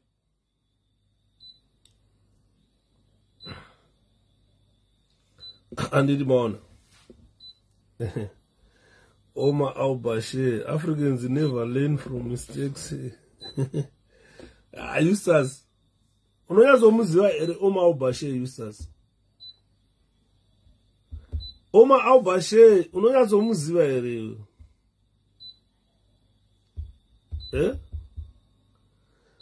Omar al-Bashir angane a warrant of arrest. And his warrant of arrest was issued on reasonable grounds that he committed very serious crimes within the jurisdiction of his presidents. So chaingodiwa pai Omar al-Bashir was supposed to be arraigned before International Criminal Court, be tried and convicted with what he did ku Darfur. Omar al-Bashir is a war is a criminal, a war criminal. Akata ma war crimes akawanda. Andiona ma conflicts I create achirwana ne Southern Sudan yekusvika nyika yazo divide. Although vanhu vachitaura kuti it's a non-international conflict, but airowana neainzi Sudan Liberation Movement. Kwaine imwe yainzi equality, yainzi Justice and Equality Movement. Kwaine maparties akawanda vaitsemurana. Omar al-Bashir aingotumira masoja aiwipa village yes. Andiona. So for you to disinform people, to say it was a mistake removing him, I don't think it was a mistake. Not a mistake at all. Attacking civilians, it's not a mistake. He attacked the civilians. He wiped the villages. Vanhu vakapera kufa. Vanhu vakapera kufa. Na Omar al-Bashir. Because by mere attacking civilians, that only means armed conflict existed. And attacks were done knowingly that we are attacking civilians by trained soldiers. What you saw Ewan Mnangagwa doing in August 2018, he fully aware or knowingly directed the attack of civilians. And saka, it's not a mistake. Not a mistake at all. Vakatononoka kumubvisa munhu yoyo. Dai vakatomuuraya.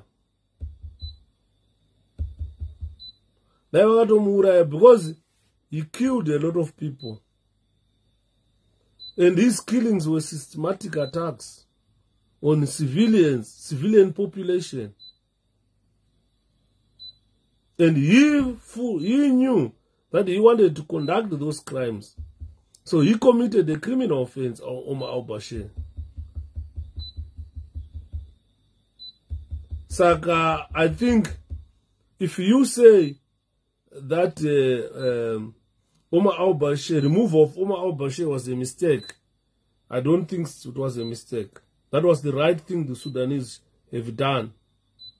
Because a lot of civilians were tortured by that man. His forces raped a lot of women. And in most cases, they were like tribal war. And one, those who were captured by Sudan, by Omar al-Bashir, they were mistreated. Vanhu vaidichekwa miromo, vanhu vaichekwa mhino, vanhu vaidimburwa maoko. Waifa warwadziwa naOmar al-Bashir. Aikucheka-cheka, chikucheka-cheka. Vakadzi vakarepwa, vana vakarepwa. Akaita genocide, that man. Exactly like what Mnangagwa did. So he deserved to be removed. And on. Saka, I don't know, when I did a mistake, I don't buy that point. Omar al-Bashir was a mistake. That man was a Sudanese butcher, and his removal from government was necessary. It was very necessary. And on. Saka, ndoza warukona zvinezvi achingotongwa a case by case to make sure kuti cover all these cases. I think they vampa death sentence. I just want Omar al-Bashir to be sentenced to death. Akafanana na Mengistu. Omar al-Bashir and Mengistu are the same people. Akafanana na Mugabe. Omar al-Bashir. Omar al-Bashir, Mugabe, Mengistu were the same people. Even when Mengistu left Ethiopia, he came to live in Zimbabwe. Kune munhu akangofanana naye. Madhimoni ese asingade kuona vanhu vachirarama pasi panapa. Madhimoni anogona kufamba achidya vanhu. Masidya vanhu vana Omar al-Bashir. Wanzwa Eustace. Ndikafunga Omar al-Bashir ndonzwa hasha mufesi wangu. Ndita hasha dzakanyanya. Anyway, that's not the topic of this presentation. The topic of this presentation is about the salary of a soldier. Receiving 350,000 last month, they've cut it in half to 150,000.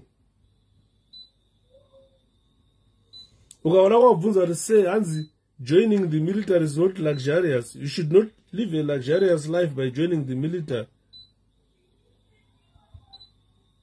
But iwo vanofamba nemazimotikari makuru ekuti ukarinzwa richitinhira muHarare unoti ya vakuru vari kufamba. Masoja edu isusu achitambura.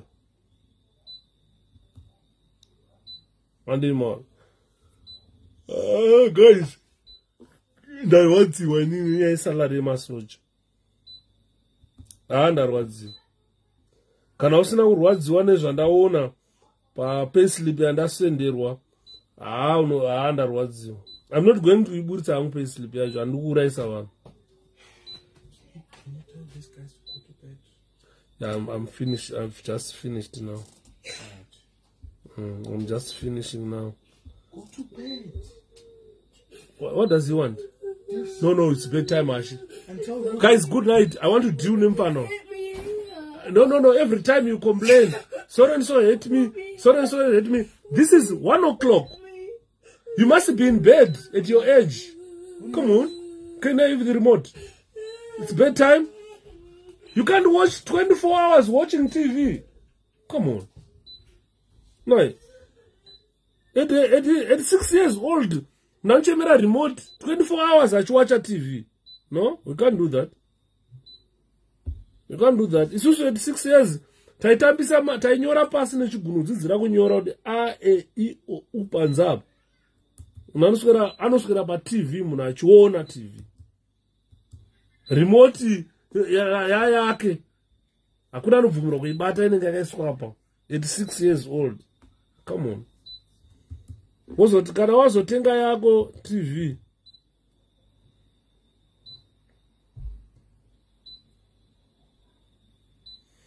Saka, guys, ndrobva ndaoneka, gai ndisummarize kuti nyaya ndachitaura panapa.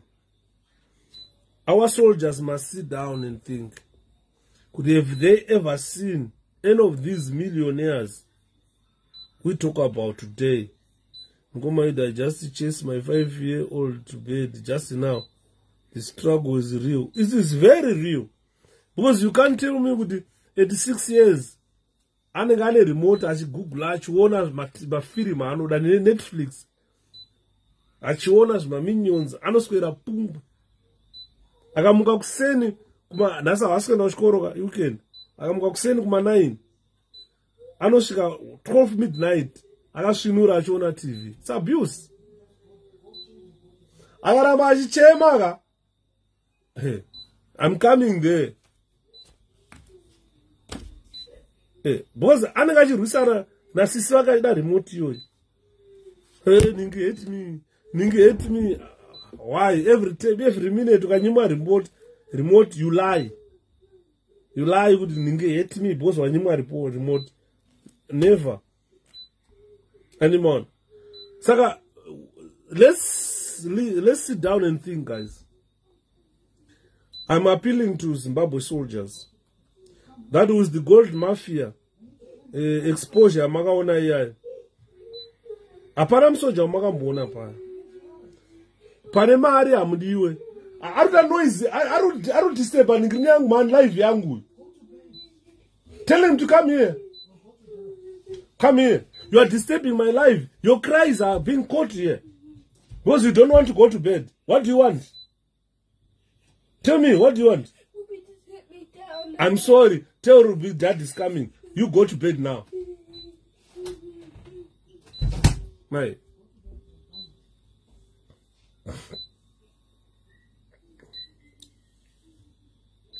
Andini maona. Saka ngavambofunga masoja edu eZimbabwe kuti pane here pamakambona millionaire ane mukadzi anofamba netsoka vachiluta gold vachinotengesa. Mukadzi waED ndiye akumhanya naro manje, ari kutengesana zvekutamba, akapinda Belarus, akapinda kupi. Andinoona, you never see a millionaire akahold a gun to protect the country. Anenge akaholda BMW, Audi, Ford Ranger, maRange Rover, ndo avanoholda. Iwewe wakaswera wakapfekedzwa zvimakwamba nechinjombo, wakatakura AK dziri nani, ndakaona mapurisa ZRP anonga ane FN, ndoziva FN. Ya, chinorema cheFN chinenge chakanzi 20 rounds ngatya, waswera wakabereka. Unoita mutsetse wepfuti utanga wakazvarwawo nepfuti. This was band really. Haumbofa wakaona Mnangagwa akatakura kana vana vake vakatakura zviya. Never. Vanonga vakatakura maBMW, vanenge vakabata maAudi, vakatakura maBentley, vanenge vanotenga maBentley. Ndio vanenge vachichinjana. Iwo vakatakurisa FN ne20 rounds. Unoona musoja akazvipenda kumeso, ari kuseri kweToyota, kumaHilux akamauntas RPK. Ukatarisa mwana waED anenge achitera ari muBentley. Iwo wakatakuriswa, wakanangiswa zvipfuti riyari, wakalodhiswa zvipfuti riyari. Because we are cook, masoja, we are cook, we don't reason. And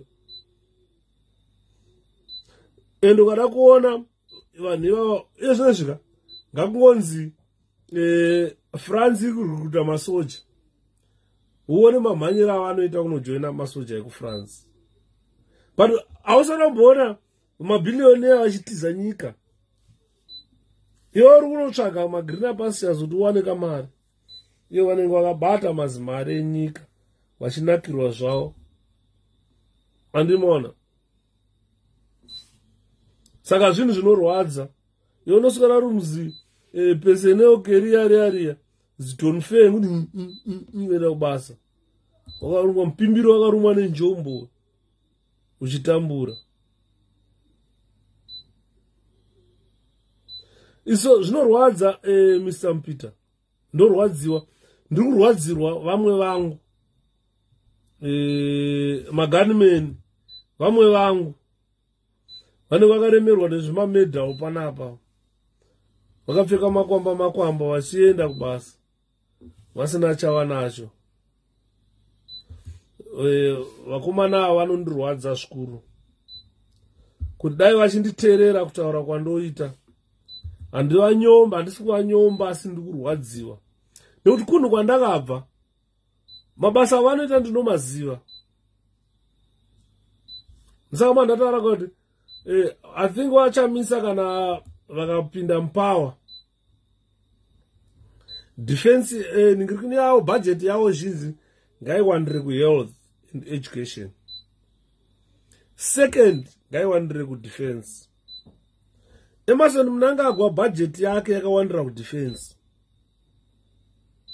Health hakuna chinhu, education hakuna chinhu. Kudefense kwacho kwabvunza kuti mari hobo dzamurisa kudefense dzikuenda kupi? Masoja ari kuora 700 ndo increment yavapuwa 700. But actual salary yavo ma 200 a month musoja. But ndo vane the largest budget yenyika. Good. Because pano budget panofanira budget kwa mari dzema salaries. Kana mune largest budget of a country yenyika munofanirwa kupa ma salaries enyu ipapo. But they get nothing. They get nothing. Chavo chavanowana chete njombo.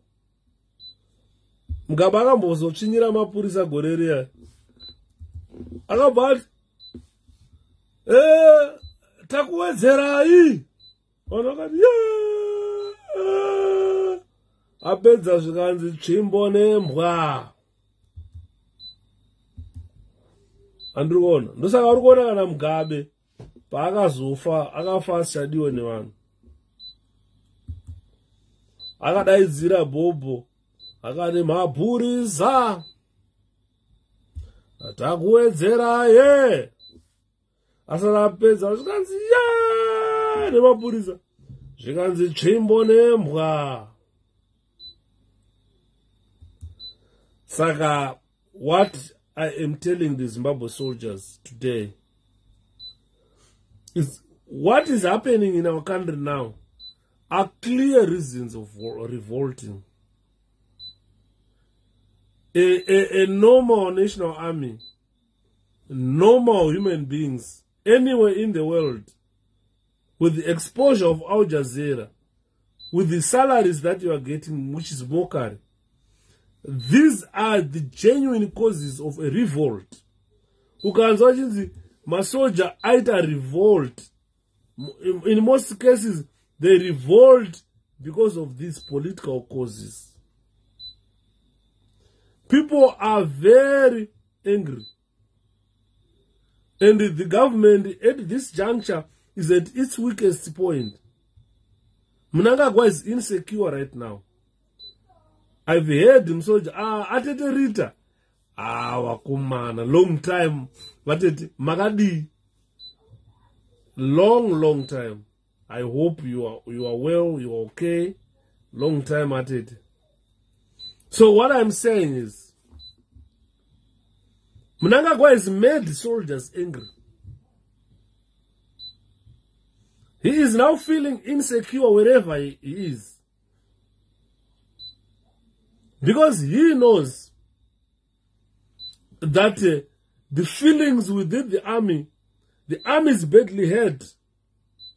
That the billions of monies are being siphoned out of the country illegally. They are coming back, are laundered illegally, avoiding tax to the nation, which is a crime. They are making billions out of our natural resources, which is a crime. They are not paying taxes. Mnangagwa anoenda unopuwa $200,000 choko muhomwe bribery isinga untaxed. Ngonzi ninga arida kumhoresa iruoko, arida kubata iruoko president obvanzi 200,000. After that, Mazanu PF acho vanamba avava, they go live on Facebook. Avatyi vanozvifilma live on Facebook, vanozvifilma vachita mavideos vachikanda pasocial media.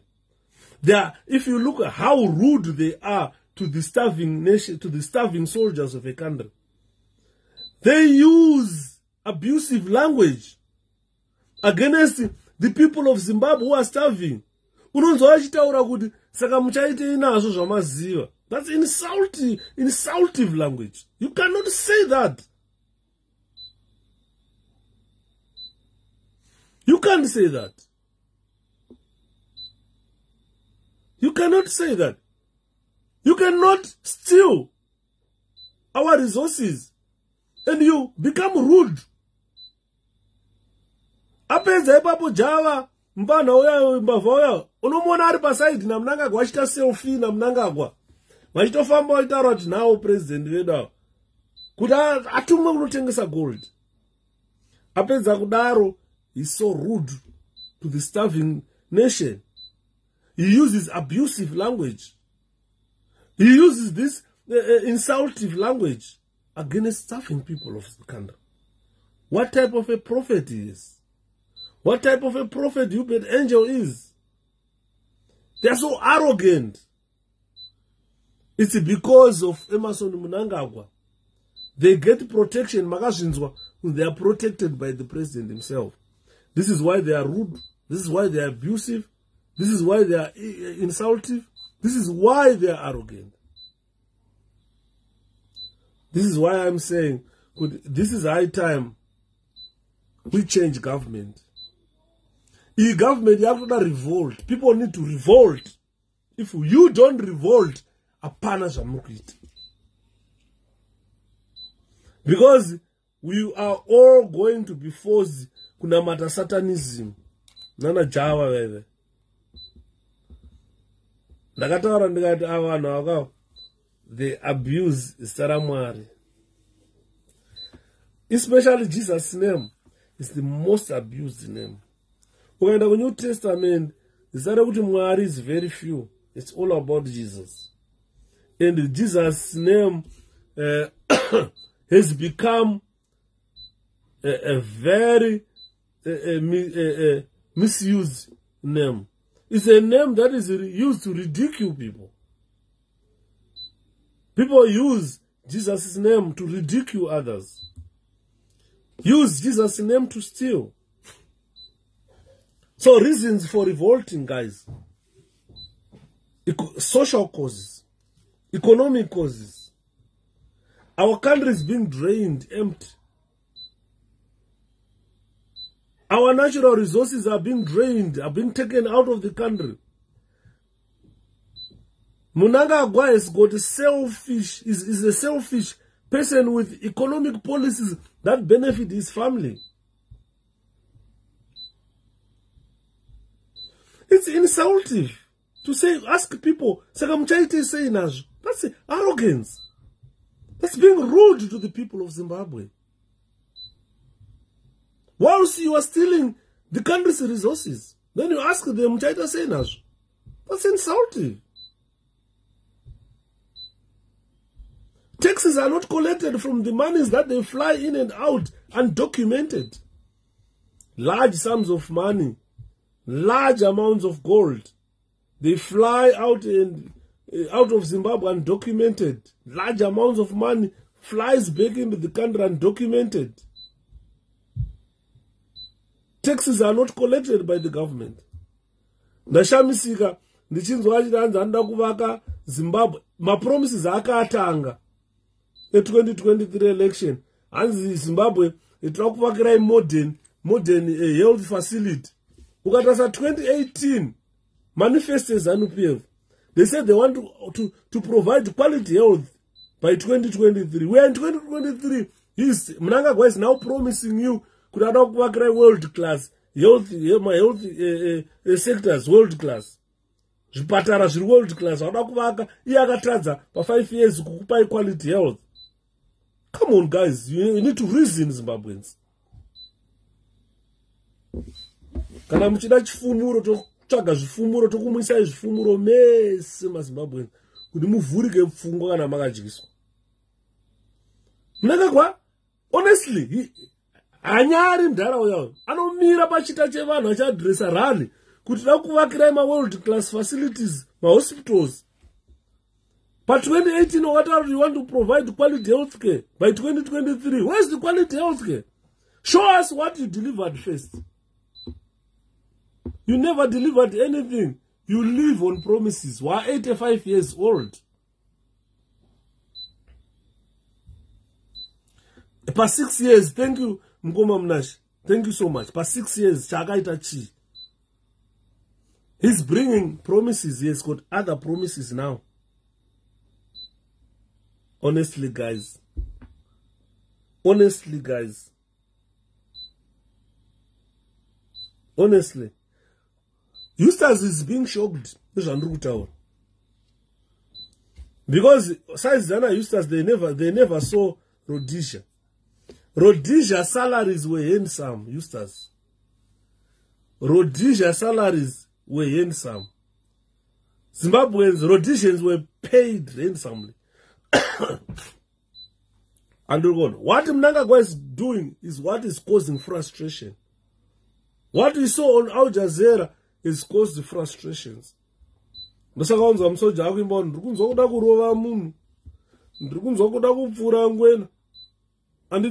so outrageous. So outrageous.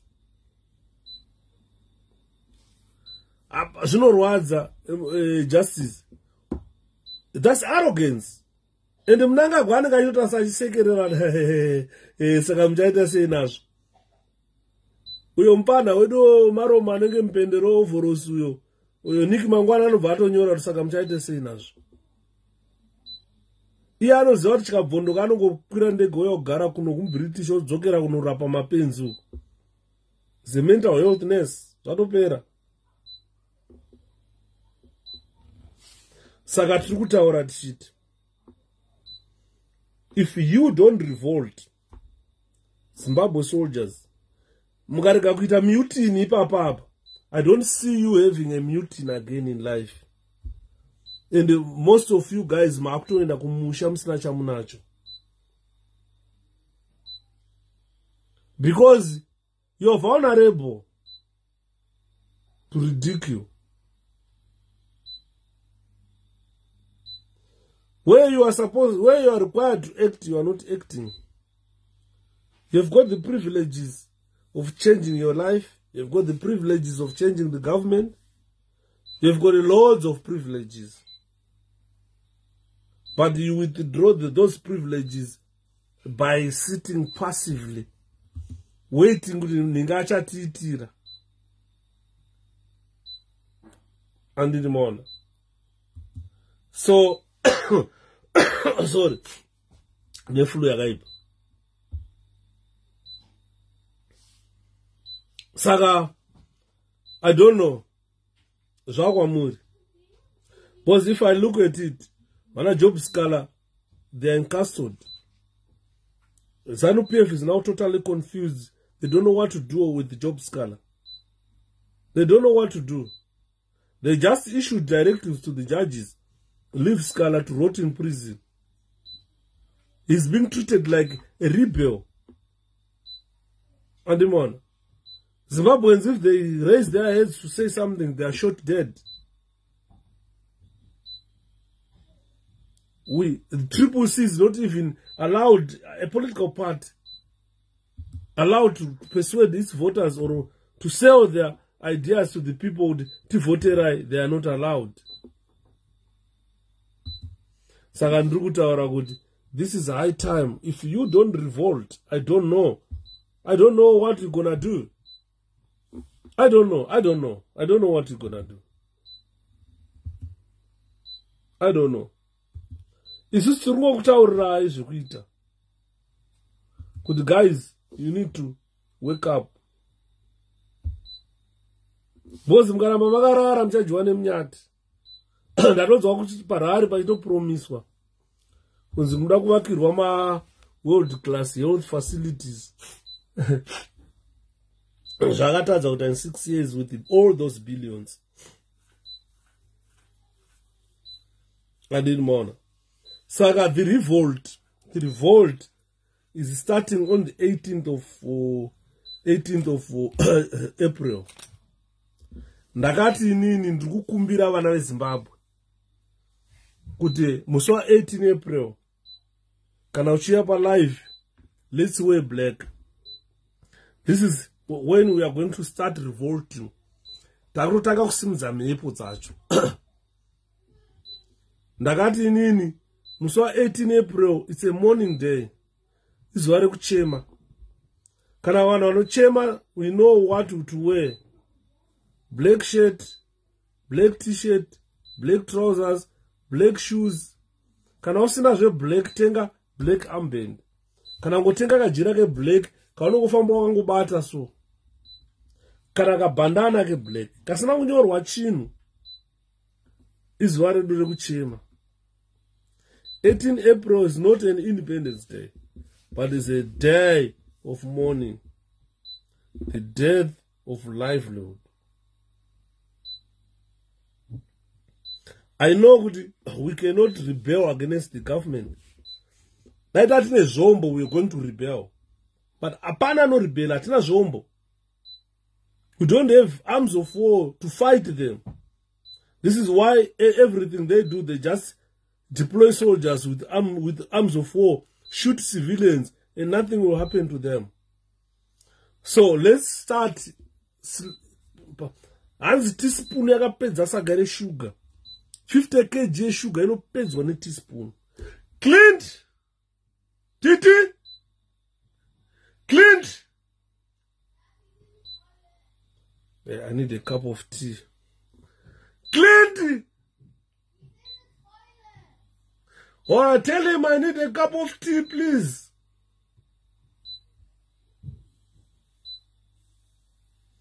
I need manzanya to tell. Chinhu chiri kukonzera kuti maZimbabweans vasasimuka, vasaita jambanja yekuridzirana pfuti nehurumende inyaya yekuti, one, they lack military skills. Havana, they are povo. Two, havana pfuti dzacho, havana zvombo. Dai Zimbabwe iri nyika yakaita seSouth Africa yekuti pese pese pauri kusvika unogona kungoona matsotsi achingoredha motikari yemari so pfuti dzichirira. Ingadai government yedu yeZimbabwe ichirespecta vanhu. Because if that starts in our country, I think vachamuka. Saka, the revolt that we are planning as Zimbabweans starts on the 18th of April, where every Zimbabwean must be seen wearing black. Ndichauya ndoita live. Ndakapfeka black musi wa 18 April. Saka starting nhasi musi wa 16. Kana ndakuya ku live on Facebook. Anyway, I'll be wearing black. Kusvika musi wa 18. I 2 days that rova. Ndakapfeka black. So that I urge people kuti kutatotanga nhasi musi wa 16 kupfeka zvitema. Saka let's all wear black in solidarity with the death of Zimbabwe. Tikuchema kurufu rwenyika, rwestate, rwenation inonzi Zimbabwe. What we just need to do is just to awaken you guys, awaken Zimbabweans, to open their eyes and see. This is our first effort to freedom. We need this first effort to freedom. You just wear black t-shirt, black cap, black anything, whatever you wear. Because Zimbabwe is not a free, an independent country. So this must be our first effort to freedom. Let's awaken people. Let's awaken Zimbabweans. Let's tell them, let's show them that you have got the power. It's not about the military revolt only. No. We don't need military revolt only. The soldiers must do their duty. They must revolt against this incompetence, this corruption that we have witnessed. So what I'm saying is, we need our first effort to freedom. What every Zimbabwean should do wherever you are on the 18th of April is to wear black. Let's awaken people. Let's everybody see black. Let's everybody be sorrowful because our country is dead. And in the morning, because by so doing, when I am coming live on Facebook, I'll be demanding respect to the rights of people of Zimbabwe, respect the dignity of the country. All these murderers, all these offenders, all these criminals must be put in prison. Job Scala must be freed. He committed no crime. He committed no crime. So, we are going to demand the rights of Zimbabweans. We are going to demand the dignity of you guys, the dignity of our country, which has been destroyed by ZANU-PF. So what we need is, let's spread the word. Let's tell the people. 18 April is not a day of independence. It's a day of mourning. Dada tiri kuZimbabwe taiti tinopinda muNational Sports Stadium kana muHarare muRufaro Stadium. Tongosvika togara imomo tongokupinda munhu usina haubhadhari kana kungopinda chete kungonochema. Muno mu-UK muno mu-UK mune inonzi Freedom Square. Ndakairatidzwa pandakaenda kuLondon. Pane imwe nzvimbo iri kuLondon inongonzi Freedom Square.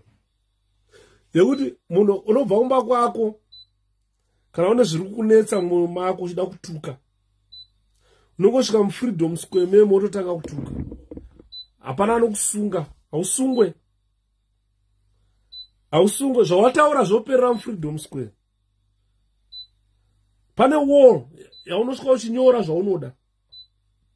Kana ukasvika kwanyora chemukuti chako nhingi, zvoperera ipapo, hapana anokusunga. It's there in London, inonzi Freedom Square. Saka ndaiti I think tofana kutsvaga mari. Tongoita mudeme tobuild, tonyora, totenga place yedu, tonyora, totsvaga nzvimbo, tobuilda wall yedu yekuti munhu anofunga kuda kuchema anoenda kunochema musi wa18 April. Ndo musi watofanira kunonyora na RIP Zimbabwe, everything. That's the better way of expressing ourselves. We demand murderers wanaita dzamara wakaurawa, wana kusungwa, people are walking scot free after killing someone. Anditi maona. Saka tikana tine Freedom Square yedu, tinonochema tiri ipapo, tinonopopota tiri ipapo. You understand what I mean? Those are things that we should be considering. Because background yedu inonsatsitsi. Background of our soldiers inonsatsitsi. Our soldiers need good life. Wanda they need respect as soldiers. Enoji Chivhu hachisina respect. Kuita musoja zvakunyadzisa. Zvakunyadzisa kuita musoja. Saka hapasina munhu achafarira kuita musoja, zvakunyadzisa. Kuti kana uri musoja wana wakuona kuti kana mutsvaga imba yekuroja ukabvunza moshanda kupi? Ndiri musoja. Anongokuti mboendai kumberi. Ukasvika ukati ndikudzadza kuti mune imba pano ndiri kutsvagawo room 1. Moshanda kupi? Mukwasha. Uri kuzetenei? Anzi apfurirai. Pfurirai. Anditi maona. Saka nyaya iripo ndeyekuti ndakupedza. Anosoda kukuswedzai. Nyaya iripo ndeyekuti 18 April, let's create our own freedom. Ngaticheme izuva rekuchema. Let's join hands together. Because these problems we are facing as a nation are not going to be solved by ZANU-PF government. They are not going to, ZANU-PF government is not going to make your life better. Not in any way. Lifespan as ZANU have expired. So we need to find ourselves, our strength. We need to utilize our strength to try and say, we need to free ourselves. Let's have this passion, ladies and gentlemen. We have the strength. Let's have the passion. Let's do it. Let's start. Shoma nezvishoma. 1 foot forward. Hapana munhu anofamba achida kuenda kumberi uko achidzoka kumashure azviite. Opportunities are there for you. So take this initiative yandiri kutaura. Yekuti kutanga musi wa 18 April tongopfeka black. Ini ndichatanga nhasi papresentation yanhasi Manheru. Nendakapfeka black. Nendakapfeka black. From there onwards kusvika taita sei kusvika musi wa 18 wasvika techidza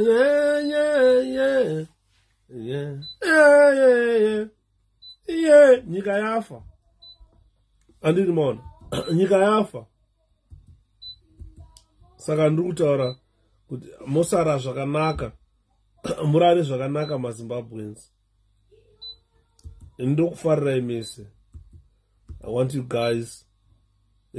Apa manje kurara kwacho kwatakuita kwarara nenhamo. Kurara nenhamo usina kudya, mari kuora haikwane, pekugara hauna, makufunga kuti ndakuda kuenda kupenjeni, penjeni yacho haina chainotenga. Let's step out of our comfortable zones and let's confront the reality. And murugona, let's not be imposters. Let's not try to be what we are not. Let's take these challenging roles, guys, so that our country will be better. We remember, ukafa nhasi ukasiya vana vako vanosara vachita vachengetwa nani. Hakusina makore kuti sisi vaiti vakafa vanochengeta mwana watete, uyu akafa maichengetana. Hapana anokuchengeta. Taane vanhu vachembera vari mumamisha umo vasina vanhu vari kuvachengeta. Kana munhu achifamba kuti ari kupenga ndikachingotaura ega inhamo. Andiri maona. Saka tiri kutaura tichiti yasvika nguva yekuchema. Zimbabwe is not an independent country. By mashoko angu ekupesera ndataura iwaya. Murara zvakanaka. Good night.